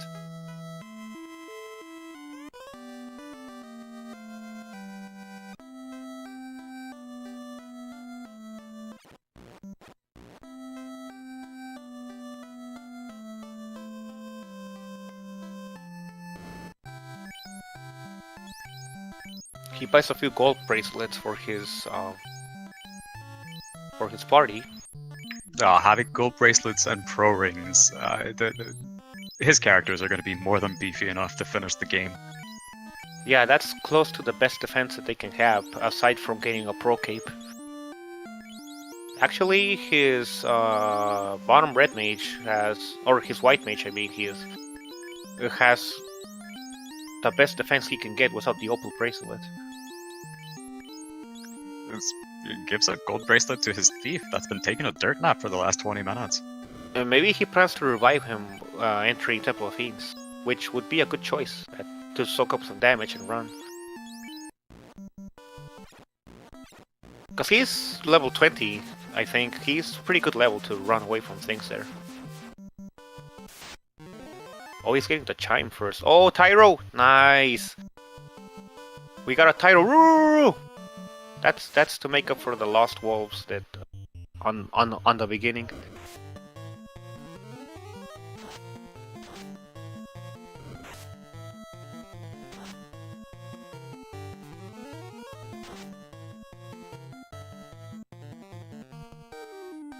And Drum on his battle with Kraken.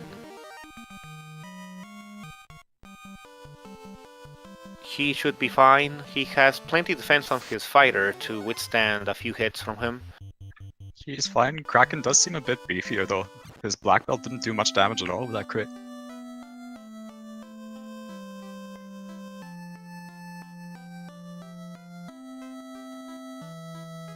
Kraken is resisting a lot more than he should be. I guess he got that 20% increased health.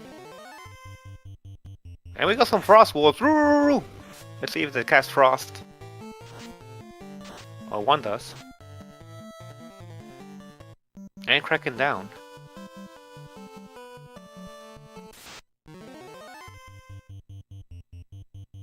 Alright, so let's see if our theory is correct or not, that he forgot that he didn't check the Dwarf Cape.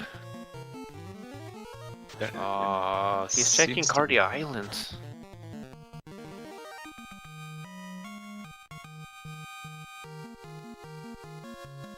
I'm pretty sure he forgot the Dwarf Cave, maybe? I mean, not checking Cardia or the Dwarf Cave before the Sea Shrine when you can is... that is a huge time lost going through the Sea Shrine. I mean, I guess I can understand not checking the islands, but when you get the crown and you have the floater, you immediately go check Elf Castle, then Corneria, then Dwarf Cave, and last, if you want to go to the Temple of Thieves, you go there, and then Astos' Castle. That's like the go-to things when you get the key.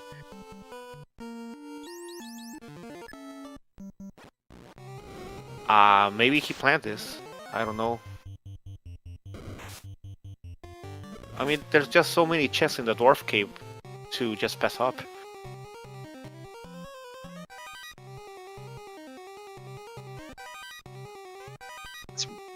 I don't understand what Xarnax is doing. He has everything he needs, and he doesn't have the cube. He probably forgot that he doesn't have the cube. That's happened to me once, aside from forgetting to get the key at the end. But yeah, that happens sometimes. Well, picks up a power gauntlet for his trouble, but That is huge, actually. With his party composition, that is big. I mean, he has tempers, yes, but what if his red mage dies, or he uses up his temper charges early? He still has that power glove to carry him.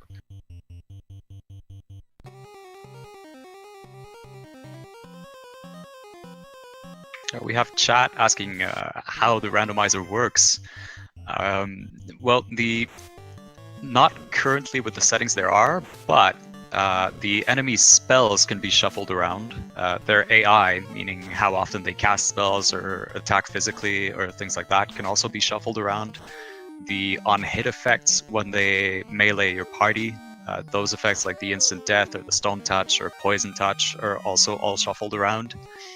And enemy stats are scaled on top of having the spell levels being shuffled around as well, meaning that you can wind up with a level 1 nuke, or in this case, a level 1 Cure 4 and a level 2 Fade that is not class change locked.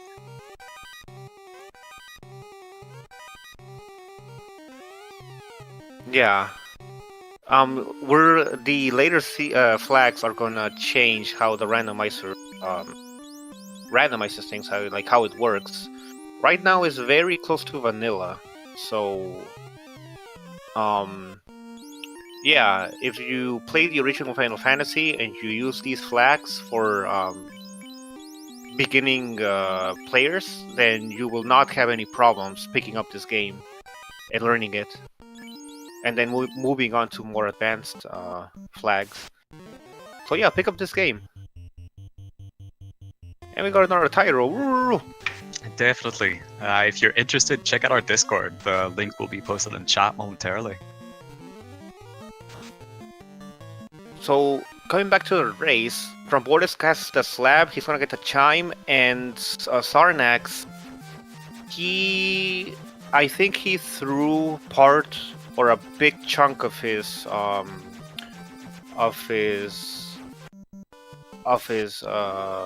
catch-up time by checking all those chests in the Mirage Tower. Oh, Drumboardist also going for the Tyro kill. That is confirmed 3 Tyro kills this match.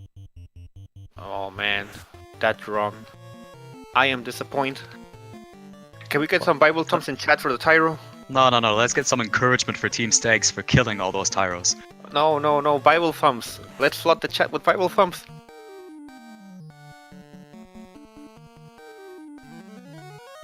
We have chat asking what will be different in the second round of the tournament. As it is right now, it's very close to the base game, meaning that the spells the enemies use are the same, and the encounter table and the encounter rates are the same as the base game. So if you can manipulate the game's RNG, you will have a significant advantage in the first round. In the second round, all of that is shuffled around. You can wind up with an imp that'll cast crack on you, and the encounter rate is completely random. So the second round is definitely a game changer and much closer to what the randomizer community is used to playing.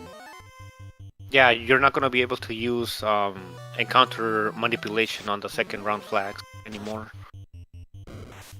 And Drumboardist seems to have forgotten that he cannot run from zombies. He just killed him.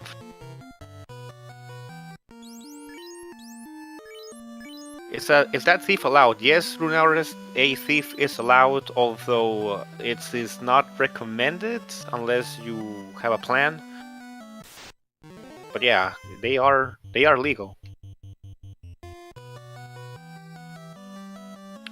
Yes, you can manipulate the encounters by either resetting or by doing a hard power cycle, which will always guarantee the same encounter. Yeah, what I mean that you're not going to be able to manipulate on round 2 flags is because the RNG table, the encounter table, is going to be randomized. Now, so, yeah. The game doesn't change in the sense that you can still manipulate it. Say your first encounter is a pack of bulls, well, it's always going to be a pack of bulls after a power cycle, but you don't know that in advance. And we have Out of Bounds Bat making his appearance in this tournament seed. Let's get some love for Out of Bounds Bat and Xarnax being a good guy, showing him off. Yeah, and let's also show some love for our runners.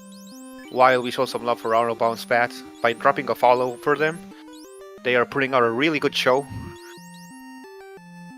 And they deserve all the follows that they can get. Roo, Frostwolves! Alright, so I think that if Xarnax would have went straight to Waterfall and Kraken, he would have been tied with Drum. But he did decide to check the Mirage Tower. So now Drum has one Fiend lead, about to enter his last Fiend that he needs, which is kinda like the same situation as last night.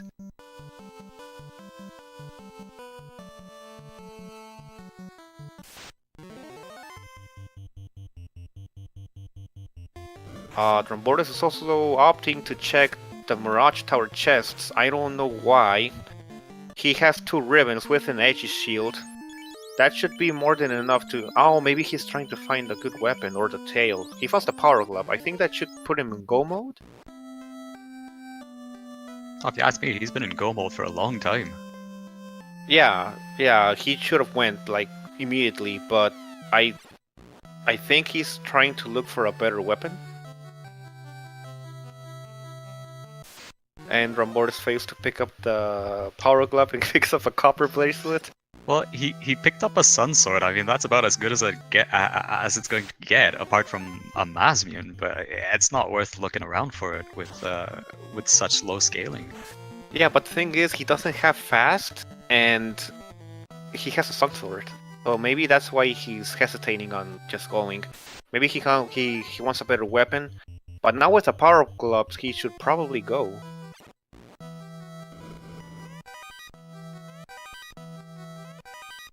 Xarnax checking the mermaid chest. Maybe he's looking for a Mossmoon.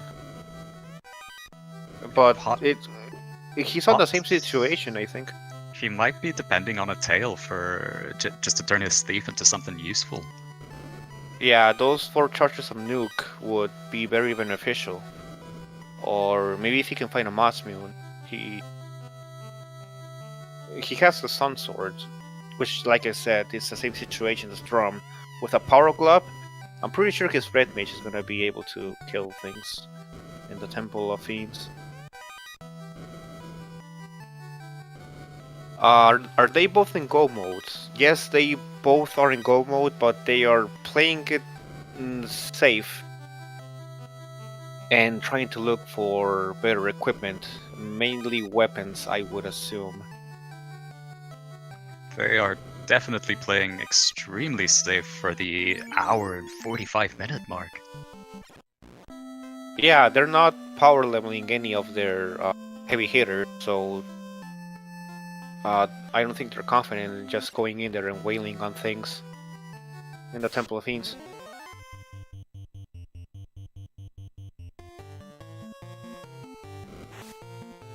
I mean, I'm pretty sure Drum is taking precautions not to die on the seafloor. Or water floor, I mean.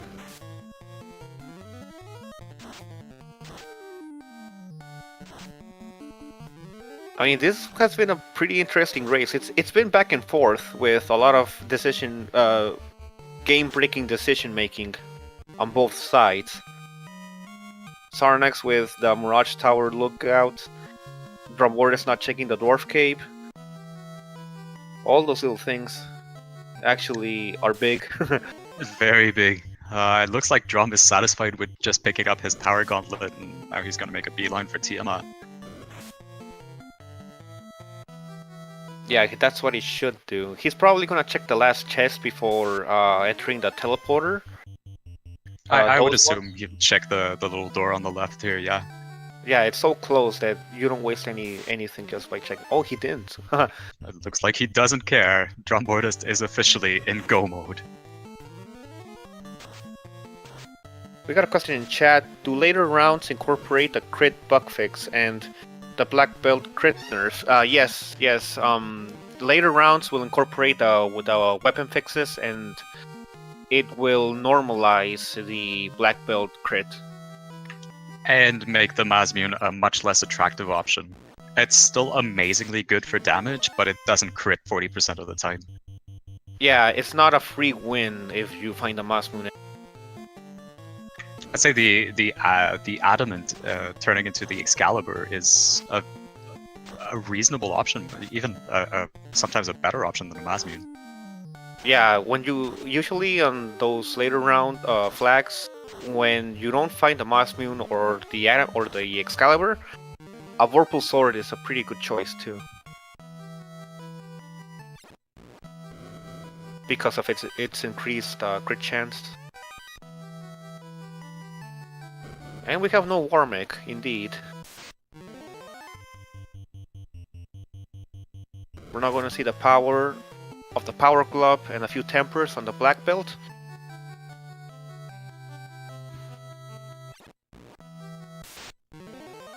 Yeah, on that heavy defense rolling Tiamat, that's a pretty good hit.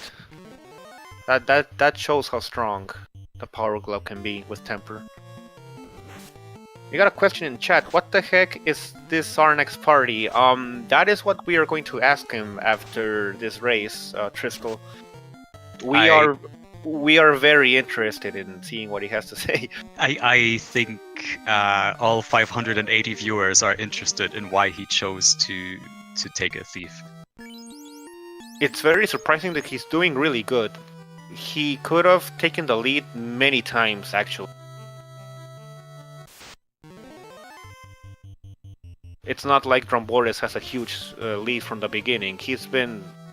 They've been training on and off for a while now.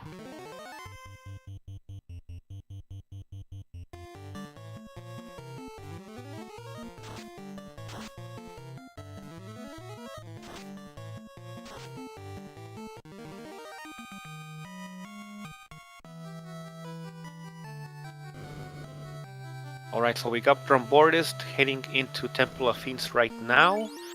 I don't know if he's gonna try doing the encounter manipulation so he doesn't get anything nasty in there. And we got a question in chat. Which Final Fantasy is this? This is Final Fantasy 1.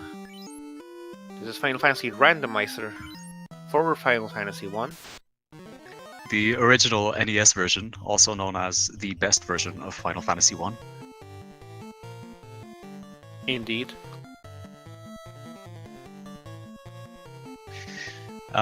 Yes, we have seen 3 confirmed Tyro kills for this game.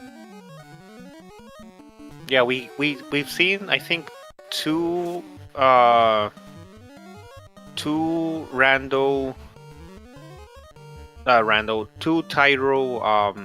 Mercy runs and 3 Tyro kills.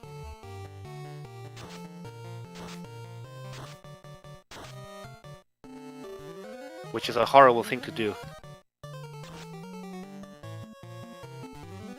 Why are Tyros so important? Because they're Tyros. They're really great. Right?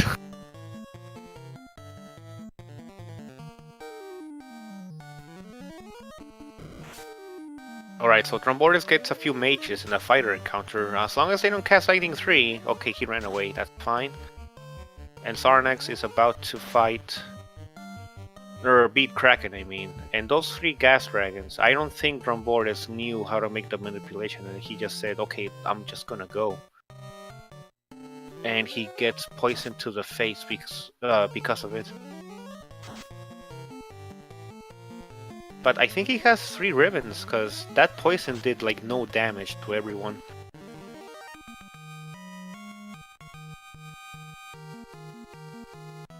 Yeah, that poison did no damage.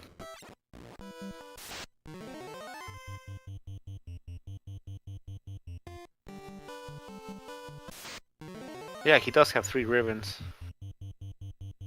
And again, we see Drumboardist doing the same thing he did yesterday, entering Temple of Fiends with a 2 crystal lead on Xarnax. Yeah. I mean, Xarnax still has to go. I mean, I think Xarnax has an even bigger deficit this time because when Drumboardist was in Kari, I think Xarnax was on his way to head into Temple of Fiends.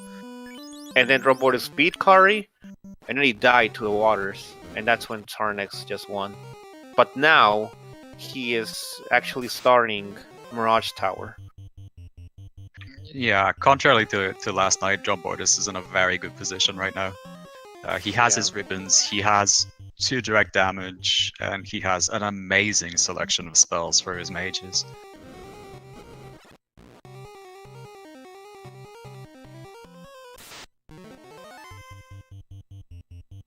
I mean, Xarnax is in a way better position this time because he has really good spells. He has a fighter and a black belt, which, well, the fighter is enough to soak a lot of the hits from the waters. Much better than the black belt.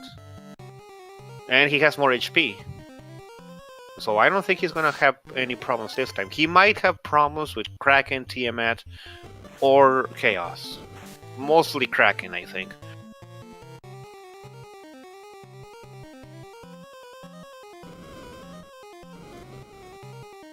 Unless Lich decides to nuke and has a max damage roll on his white mage and red mage.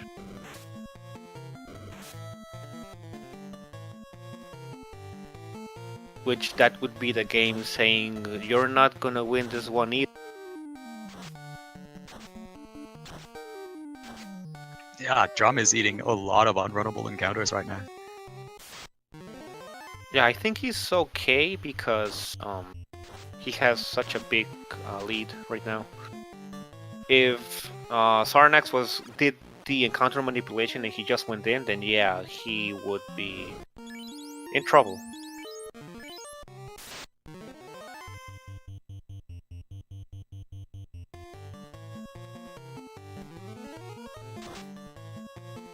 I didn't see Drum pick up any soft potions though.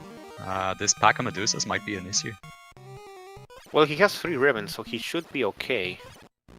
Unless his non-ribbon character gets stoned. But I think the fighter... No, he doesn't have the edge shield because he doesn't have the tail.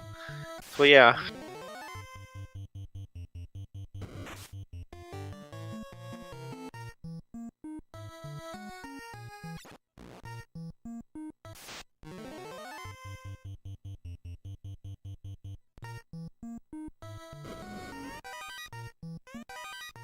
He has 3 soft potions. Unless something has Stone Touch though, he's safe. There's nothing that can petrify him going forward. We haven't found any Stone or Death Touch, like you said though. So let's see if he gets unlucky or not. Nuke or no nuke? He doesn't get nuked. Nice. Looks like we're not gonna see it tonight. Yeah, the game is being merciful this time. Probably saying, alright, I'm gonna cut you a break this time since I destroyed you last night. I am satisfied with destroying you last night, is what the game is saying.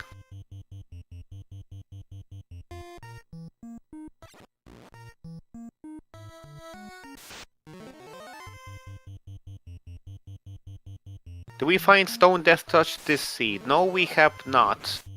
So it is a potential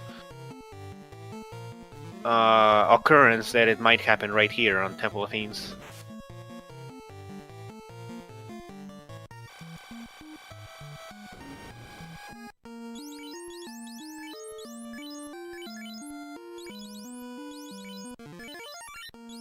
And we got Kari. He is playing it safe, choosing to power Gauntlet and Temper. And Invis too, which is a good choice because Kari can hit really hard too. Not Kraken level hard, but still pretty hard.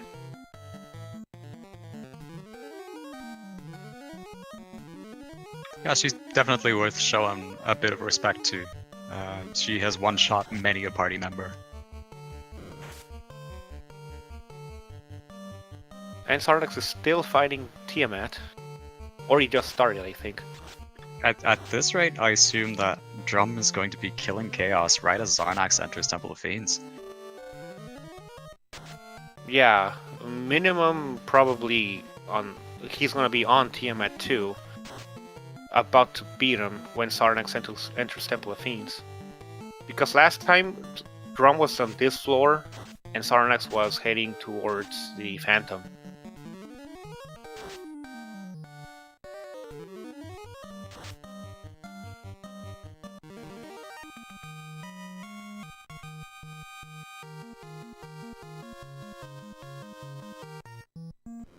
Right, he gets a pretty safe encounter. Bird Shark with 2 big eyes.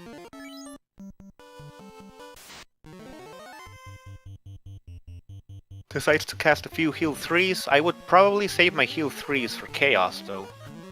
I think he has 99 heal potions still. I don't think he's wasted any heal potions yet. Or if he did, like at least 15 or 20. He still has a lot of them. I prefer those heal 3 charges for a nuke. Yeah, that nuke can kill both of his mages, actually.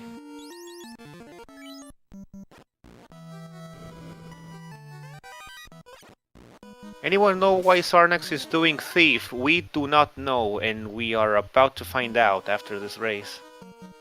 Yeah, we have been dying to ask him for the last 2 hours.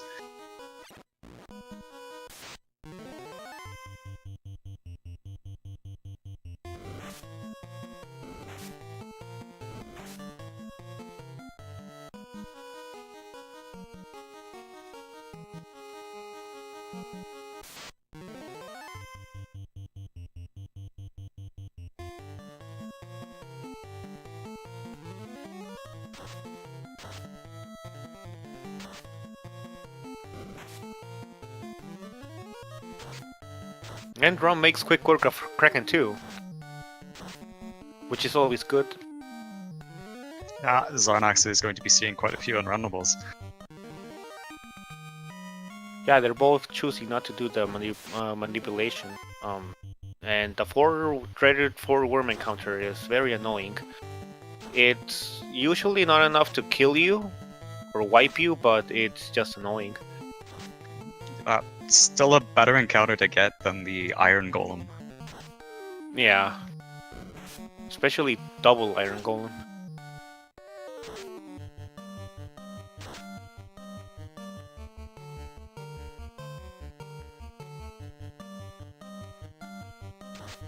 I don't think he's getting wrecked, but he is getting a lot of unrunnables, which make him waste time.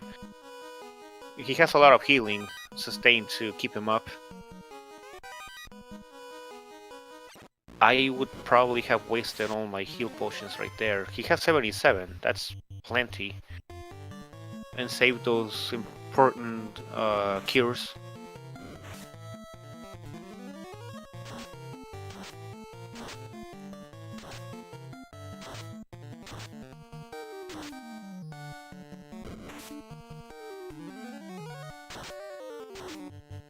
Indeed, a E-tab. We got a lot of today. Not as much as last night, but still quite a few.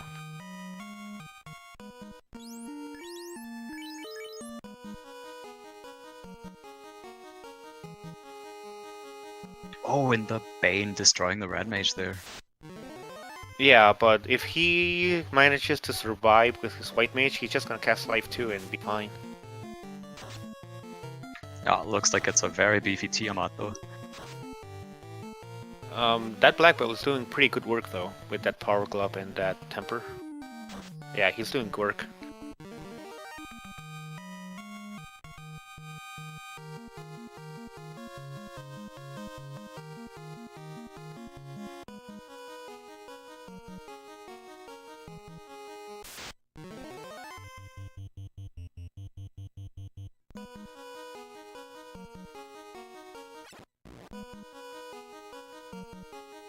Alright, so Drum is about to beat the game unless something incredibly horrible happens to him.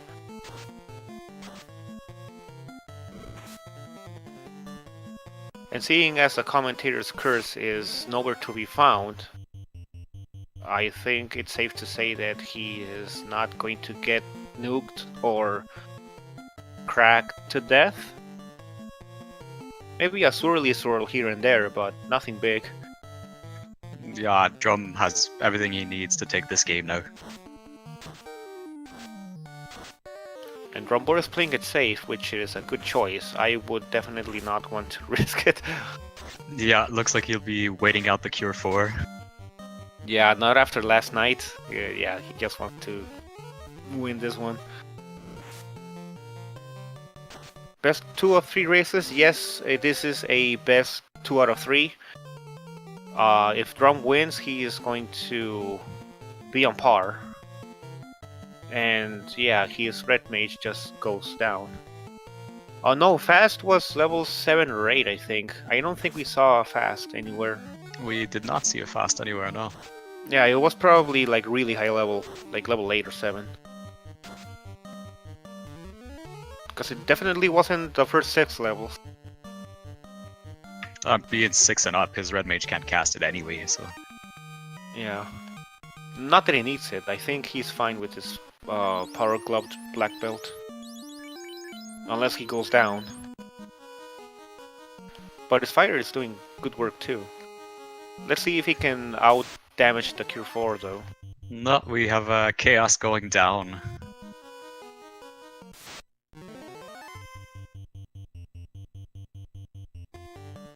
Slow 2 misses.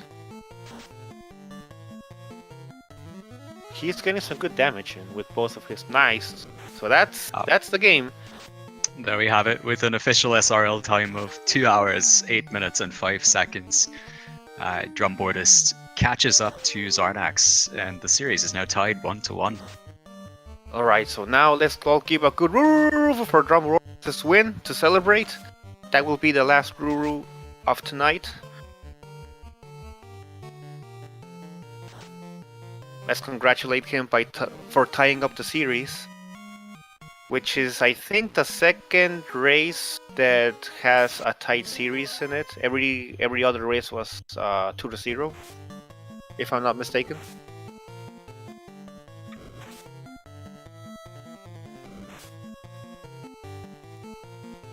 Well, I didn't see the result of Jay Cooper versus Igbang Mia. No, we have Zardia and Azriel that are tied, and Files and Sho Fukamachi as well. Alright, so this is the third. Okay, nice. Hello, Ecotronics. How are you? Welcome to the FFR race, which just concluded. Hope you pick up this randomizer, and hope you guys drop a follow for our runners. because they deserve it. They put on a really good show today, showing off a lot of the power of the randomizer, especially by going all over the map, all over the dungeons. They did every single dungeon actually.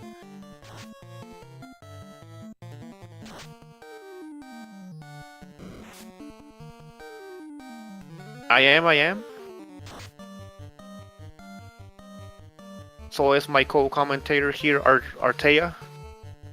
Make sure to drop him a follow too. Congrats, Drum.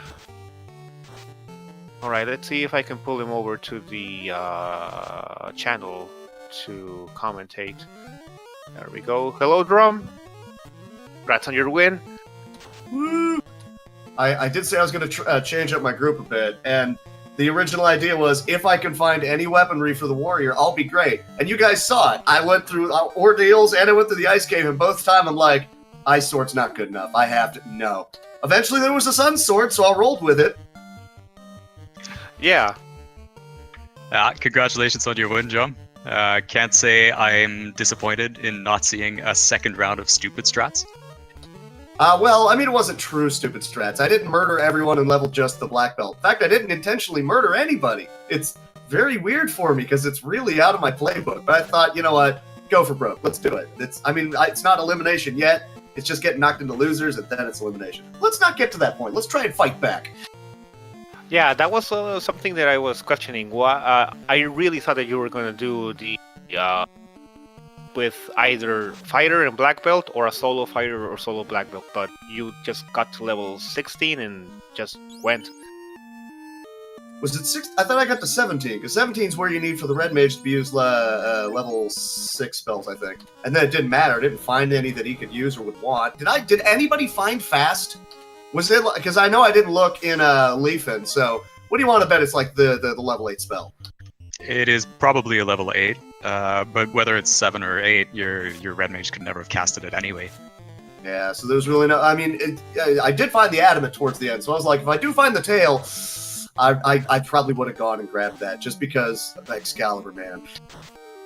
Yeah, when you head inside the Mirage Tower, we saw that you were checking the chest. Were you checking to see if you found the tail or the Mossmune? It was pretty much, if I find a better weapon, or the tail, or the power, then great. I found one of them, and I said, okay, that's it, let's go. I'm not going to look through a bunch of chests I got to go all over to try and locate. I'll look at just those close little clusters on the first 2 floors, and that's it, I'm done looking. Yeah, but you found the Power Club instead, so that was enough to give you go mode, right? Oh, yeah. In fact, after I turned in the... I felt really dumb, because I turned in the crown, you know, you get the key, and I just didn't even go to the Dwarven Cave. I don't know why. Like, I got the floater, and I didn't immediately go search the islands. I mean, that one didn't pan out, but I'm sitting here thinking, those are easy chests. What's wrong with me? Yeah, speaking of easy chests, I was wondering, when you got the key, why did you forgo not to skip the Dwarf Cave? Yeah, that and Coneria. I didn't look in the castle either. And again, I don't know why. Like, the last time, I think I checked in Coneria and I didn't do the cave. This time, I flip-flopped. Maybe next time I'll actually check both places. I don't know. Yeah, it was a time loss for sure, but turns out you had a strong enough lead that it didn't matter in the end. I'm still, because I know whoever was on the first game of the night, they were mentioning, you know, the step count to try and avoid certain key fights, which I'm now currently watching Xarnax dealing with my favorite fight in the game, All the Waters Forever.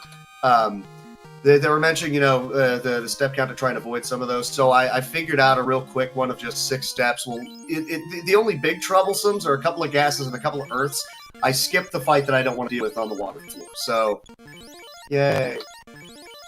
Oh, so that's why you didn't do the entire manipulation. You just wanted to avoid the waters.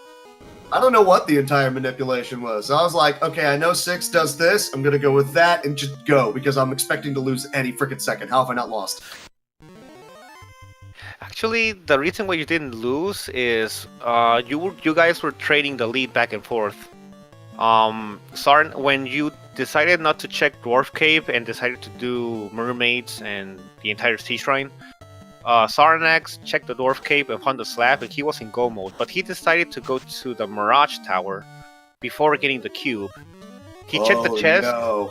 He checked the chests and then went back to do Sea Shrine. And I think that's how you kept your lead. Because he was in go mode. If he would have went to Kraken straight, you guys would have been tied, and it would have come down on how many unrunnable encounters each one of you had in the Temple of Fiends, or died. Yeah, it would have been just a straight fight at that point in time. Why does it says punch instead of attack? I just noticed that. I do not know. But yeah, that was. Well, yeah, that's. I don't really have anything else to add other than wow, that was crazy. I cannot believe I won that. Yeah, you actually did pretty good. We were questioning why you weren't in go mode a lot earlier. You decided to go to Ordeals before Ice Cave, but that strat of saving like. Oh yeah, that was really save good. all the way there because Ordeals is not really much of a danger, and you're certainly not going to be a danger after dealing with Gurgu. The water, you're going to be able to just run from everything. So there's what the only unrunnable fight in there is the zombie dragons, and you don't actually have to fight them. So check all the chests, and the only hard read I had in there is an ice sword worth it? No, reset and go all the way back. Yeah, with that nuke and fade early, Ordeals was going to be a cakewalk.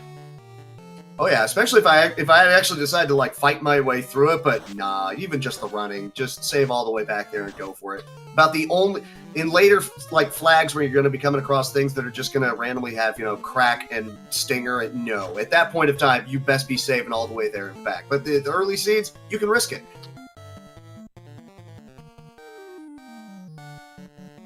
Yeah, that is true.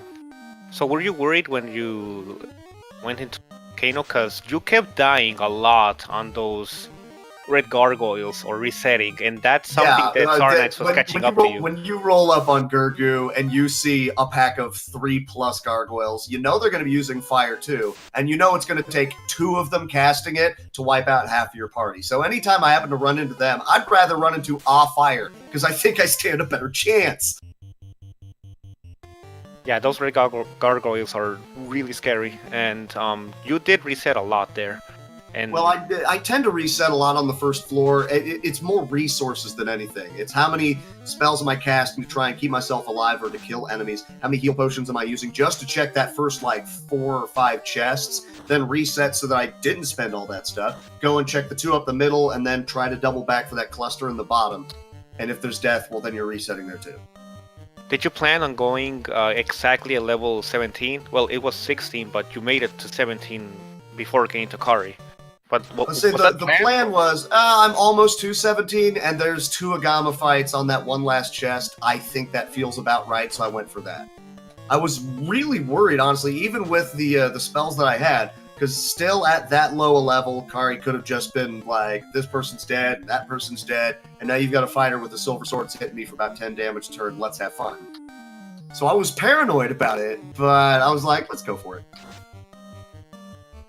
Yeah, with all those strong spells, all it took is Kari not focusing your mages, and you would have been fine.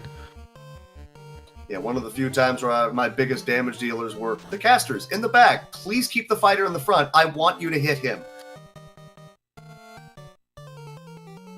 So going into your 3rd match, were you satisfied with the party you ran, or are you going to be changing things up a bit? Yes and no. Big reason I went for fighter is I figured there's no way that I'm going to have 2 rounds in a row where I'm not really going to see good weaponry and good armor that I could have on a fighter, which would essentially make me think, okay, now I need to just go solo black belt. And it still kind of wound up happening, so I'm sitting here thinking, well, which one do I do now? I think I'll do this party again because it worked, so don't change your horse if you're in the middle of the race, because, I mean, hey, it worked. That and, I mean, if you do manage to get the right gear for the fighter, you're set for a very good long portion of the game. I mean, to be fair, they got carried pretty hard by a couple of people throwing fade. Yeah, well, on the subject of equipment, when you got the dragon armor in Matoya's cave, I believe, You pawned it off in Provoca. If you were betting on your fighter getting some good gear, is there any specific reason why you did that? Hang on, that was Dragon? That was the dragon armor you sold. He can equip the dragon. Oh my god, I don't know what I was thinking then. That was because I mean, I don't know if you guys noticed. Like at the start of the race, I was staring at that opal shield, going, "I don't have much money. I'm giving serious thought to selling this thing and buying some armor right now." No, we're just gonna go with it. I completely got screwed up there. Holy cow! Yeah, you had an insane amount of money. We said, okay, maybe he wants to buy whatever's in the shop. Probably No, about hoping the for only silver thing. The bracelet. only thing I felt like doubling back for is the one thing I did double back for. I went back and got those 4 pro rings to make sure no one was getting one-shotted, and I was holding out hope to get some gold rings. I think I found those 2, and that's pretty much all you're going to need for the 2 guys in the back. The ribbons were nice. Hell, I found all 3. Then again, I opened almost every chest in the game, so I'd better. This was just nuts. That's all I have to say about it. All right, Colt's fighting him. Let's do this. Is he powering up his thief? He's making the thief the heavy. Oh my goodness, this is a fantastic. I'm just gonna sit and watch this, guys. Yeah, that is the battle of the century. Even better than McGregor versus Mayweather. Well, this might go longer rounds, and you might still see one dude kind of get clocked in the face and slowly pass out. But I don't know if you'd call McGregor the thief in this. I don't know where I'm going with this. After 4 stacks of temper, I mean, a white mage can pretty much one-shot chaos at this point. True. I'm pretty sure there's enough tempering on Colt there right now. I think he'll do fine. And he What weapon still does he has some kind of random terrible sword because the thief can't really equip anything. No, he has a silver dagger. Wait, why is... Well, yeah, the red mage has a sun sword, so... No, but the thief can't use that. I think the best thief weapon is the coral sword, right? It is indeed the coral sword. Yeah, So- I can but remember that. I can't remember dragon armor. What the butts? yeah, but even well, I don't know. Maybe even though the thief, even though the red mage can cast nuke, I think he's a better auto attacker than the thief. I would agree with that. I was gonna say the other thing to watch out, and I just saw Chaos do it, is I wouldn't start going really hard on the spells until you see that Cure 4, because you could be wasting a lot of resources you're not getting back. And he did just use Cure 4. So this is the point where I would say have the thief just start going hog wild, and any spells you got left, go. I would probably also top them off because of the nuke. That 299 HP and 315 is really not good. Especially now with that Inferno. It's any of the storm and his ability, and Inferno like that those can do enough that will really kind of make it.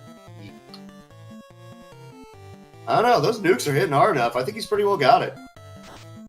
Oh, he's definitely safe to kill him before the nuke, but his other spells might kill him off if he doesn't get a heal 3 off now. I don't know. It seems really close. 136 is not good. That's harsh. So see it again. You're seeing almost 400 nukes, man. That's okay. That 136 didn't help.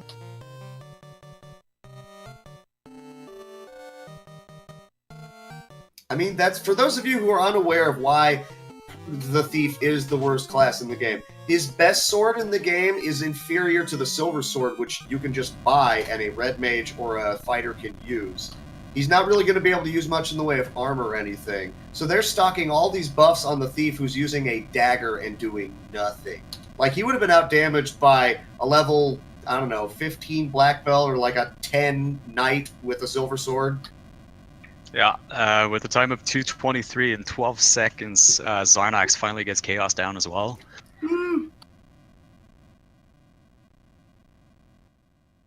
Right, let's see if Xarnax comes into the Discord, because I really want to know what's going on.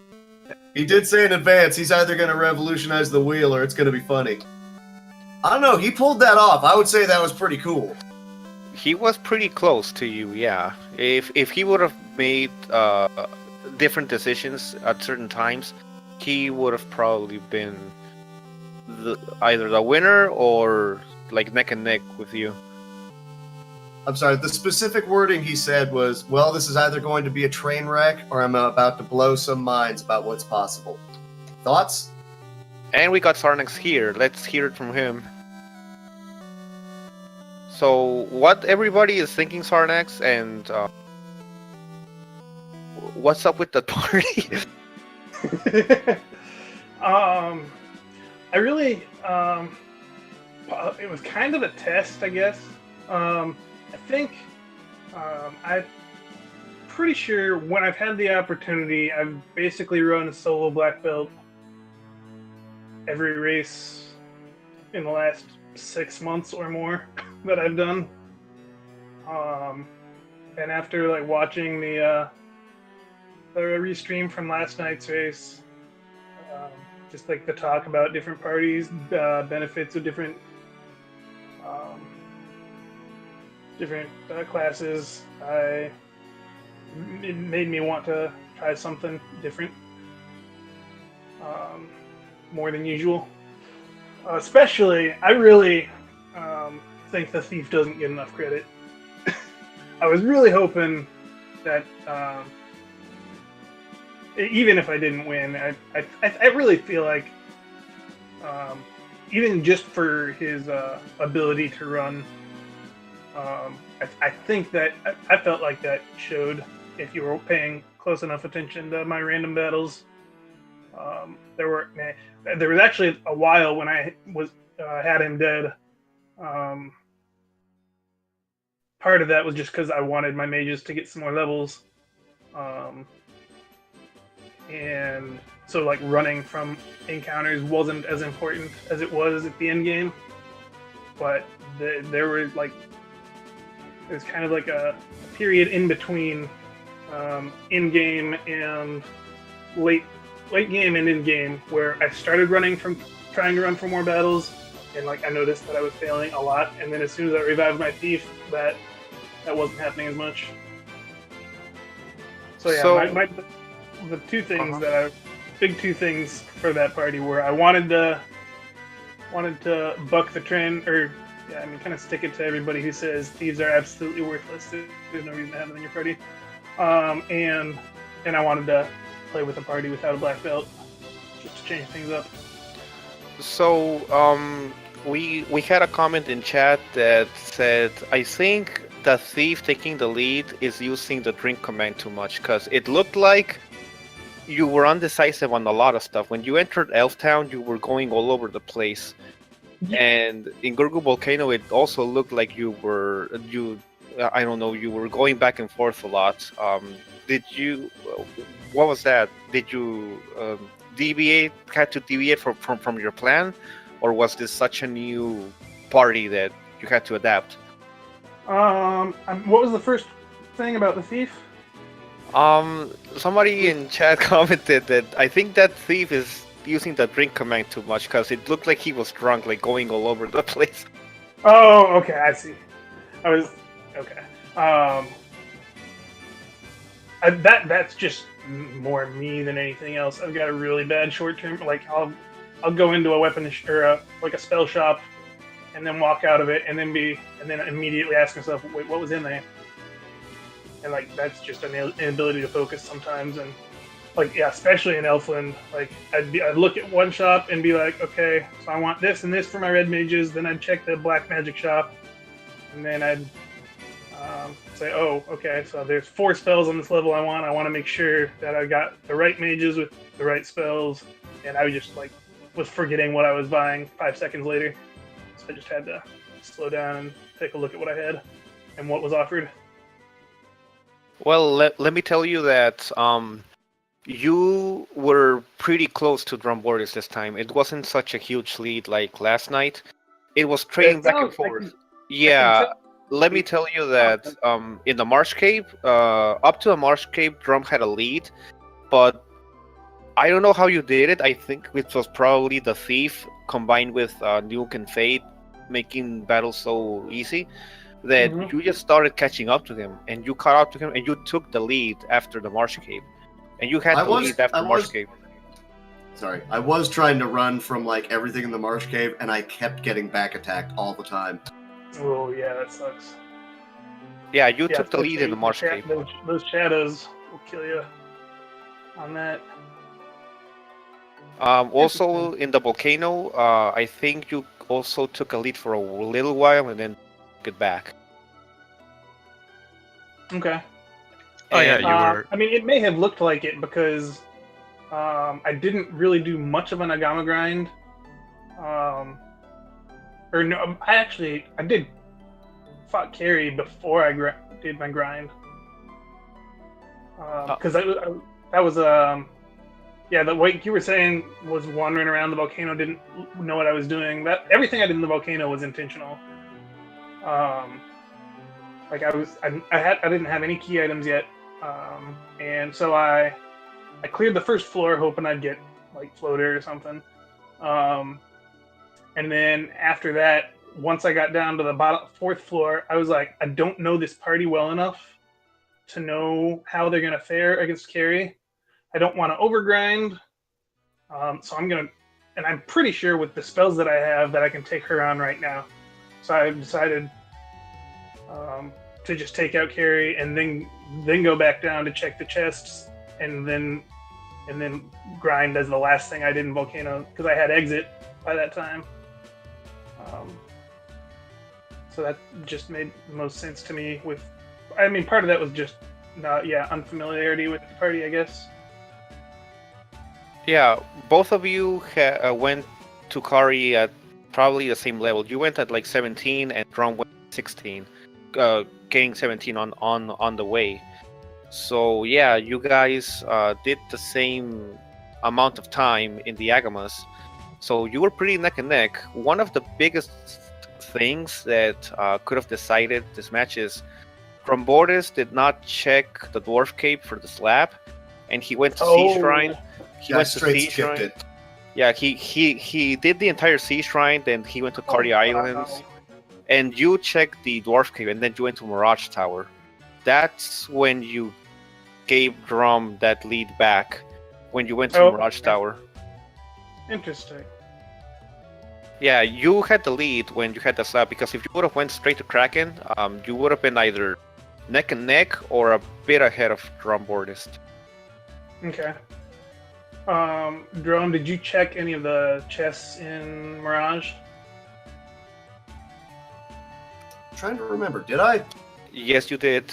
When you first entered Mirage. Oh yeah, I did the first two floors. So I got the power, and then the second floor there wasn't really anything outside of the Zeus gauntlet worth looking at. And I thought hard about it and went, you know what? No, I need to just go. I've got if anything else I could possibly be looking for outside of Mass Moon or a tail. I've got the power gauntlet. Let's go. Threw it on the black belt, and that was that. Yep, that's exactly where I was. But yeah, I got as soon as I got the chime, or the bottle even. Once I got the bottle, I got the chime, and then I was like, I'm right here. I may as well check the first two floors of Mirage. I didn't have the cube yet, so I couldn't finish the dungeon. But I feel like the first floor of Mirage, if you're not getting chests, is it's nothing. So if like you're going in there for the chests or you're not, or I mean, like if you're planning on getting the chests, it doesn't matter when you do it because you're just gonna exit anyway. And then the second floor is very similar to that. Like I feel like if you do like the first two floors of Mirage are rarely part of the path to get to Tiamat. You almost always exit off the second floor anyway. So doing that, even though I didn't have the cube yet, didn't seem like it was a loss. And it's a large concentration of chests, so it made sense to look there before going into Sea Shrine. Yeah, I looked through all of Sea Shrine, and then it occurred to me later on, why am I going out of my way to look in all of these chests when I should probably just try to... Well, I needed the slab, so that's why. Yeah. Oh, okay. So yeah, I went out of my way. At that point, I was in go mode, but I just didn't quite feel comfortable. I really wanted to find the tail or the Massian. You wanted something other than a dagger for your thief.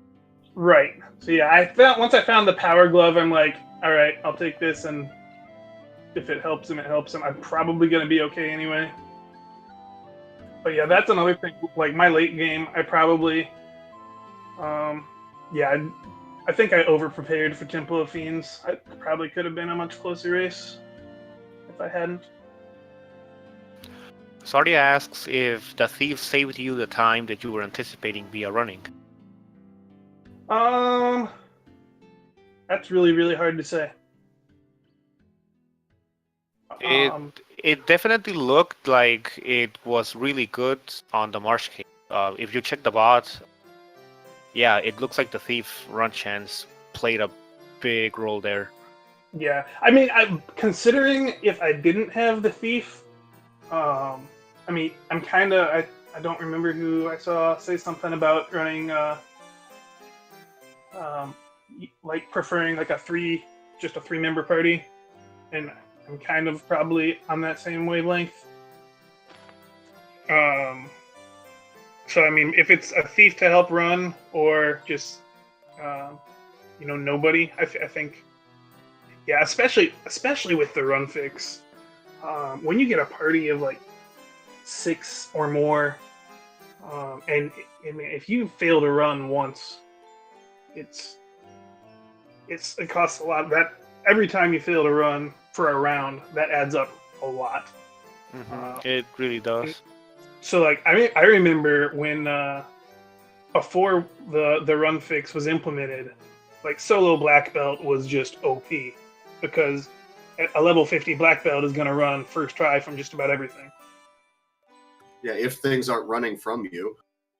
Right, exactly. And even though it doesn't really matter, you've got max life, and you'll one-shot most everything. Yeah, it's a little ridiculous.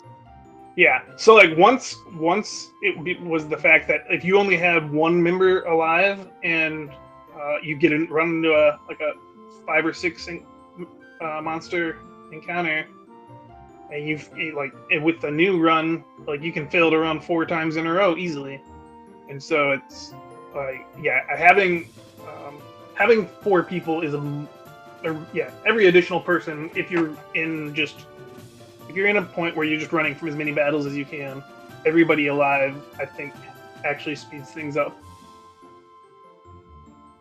As opposed to if your run chance is high with one person, the menuing that you save, the extra turns and all the extra animations. If one person has a really high likelihood of running, then that person solo, I think, is faster. Xarnax, I have a question for you. All right. What is your opinion on save versus kill the Tyros? Whatever. Just do what happens. I came across 2 in my run, both of them paired up with a worm, so I went out of my way to kill just the Tyro and then run away. Nice. Drum, you are evil. I will haunt you in your chat on Sunday in Earthbound. In your Earthbound You always run. show up and say, "Is this going to be PB?" And then you know exactly what happens. I think you've done enough haunting, Mister. Okay, now you know how it feels to kill a Tyro and just run. That's how it feels. I think I killed 3 Tyros, and I want to say I killed one of them. There was at least one where I had half my party try to run and the other half try to fight.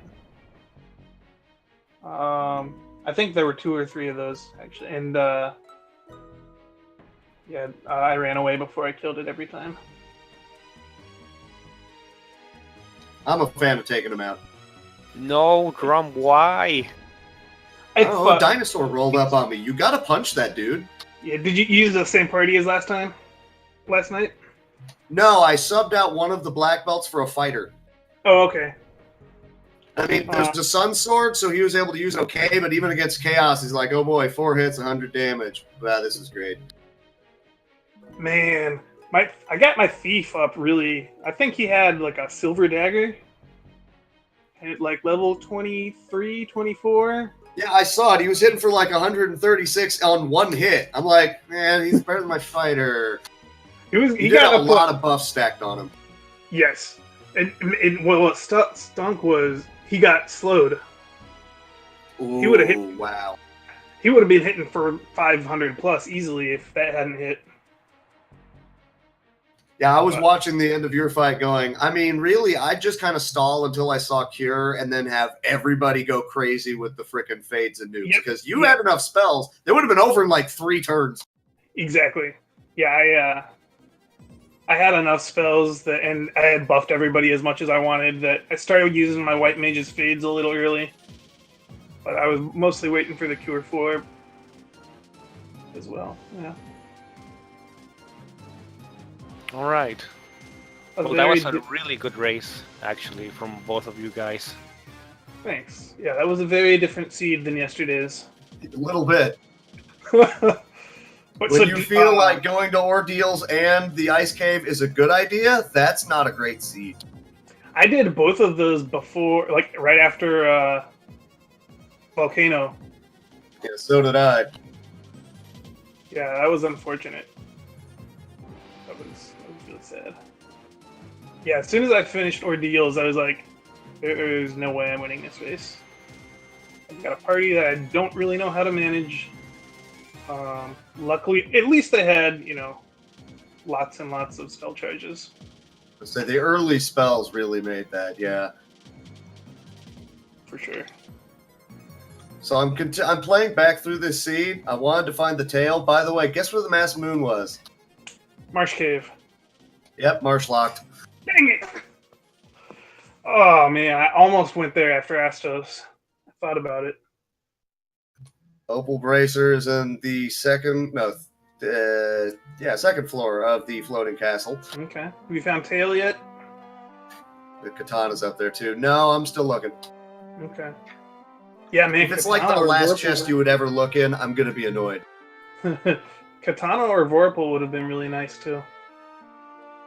Yeah, katana was on the opposite side on that second floor. Oh. All right. Still wouldn't matter though. I mean, it would have mattered if you'd gotten that and then found the tail. This would have been over about 20 minutes in the other direction. By the way, the ruby's on this floor too, because you would have had a ninja that would have steamrolled everything faster than my fighter would have. Yeah, maybe. Right. Well, congratulations on tying your round, Drum. Looking forward to seeing round 3 between both of you. Yeah. Do you want to schedule that right now? Yeah, I mean, I figure we might as well. All right. Well, Same time just tomorrow? give a. Just like Or to. no, you got work Tuesday morning. Okay. Oh yeah, I'll look at it on Discord, put it up. I think we'll probably try and get it in tomorrow sometime. All right, sounds Hopefully good. so, yeah. All right, guys. So thanks for the race. It was actually really a really good race. You guys should check the bots just to see. Yeah, I will. How back and forth it was at times. I always do. They're fun. And Yeah, that's the best thing is that it was a fun race to watch. yeah. That's really all I can hope for. All right. Thanks to all the viewers too, for coming in and watching this wonderful tournament. And we will see you guys next time, which is tomorrow.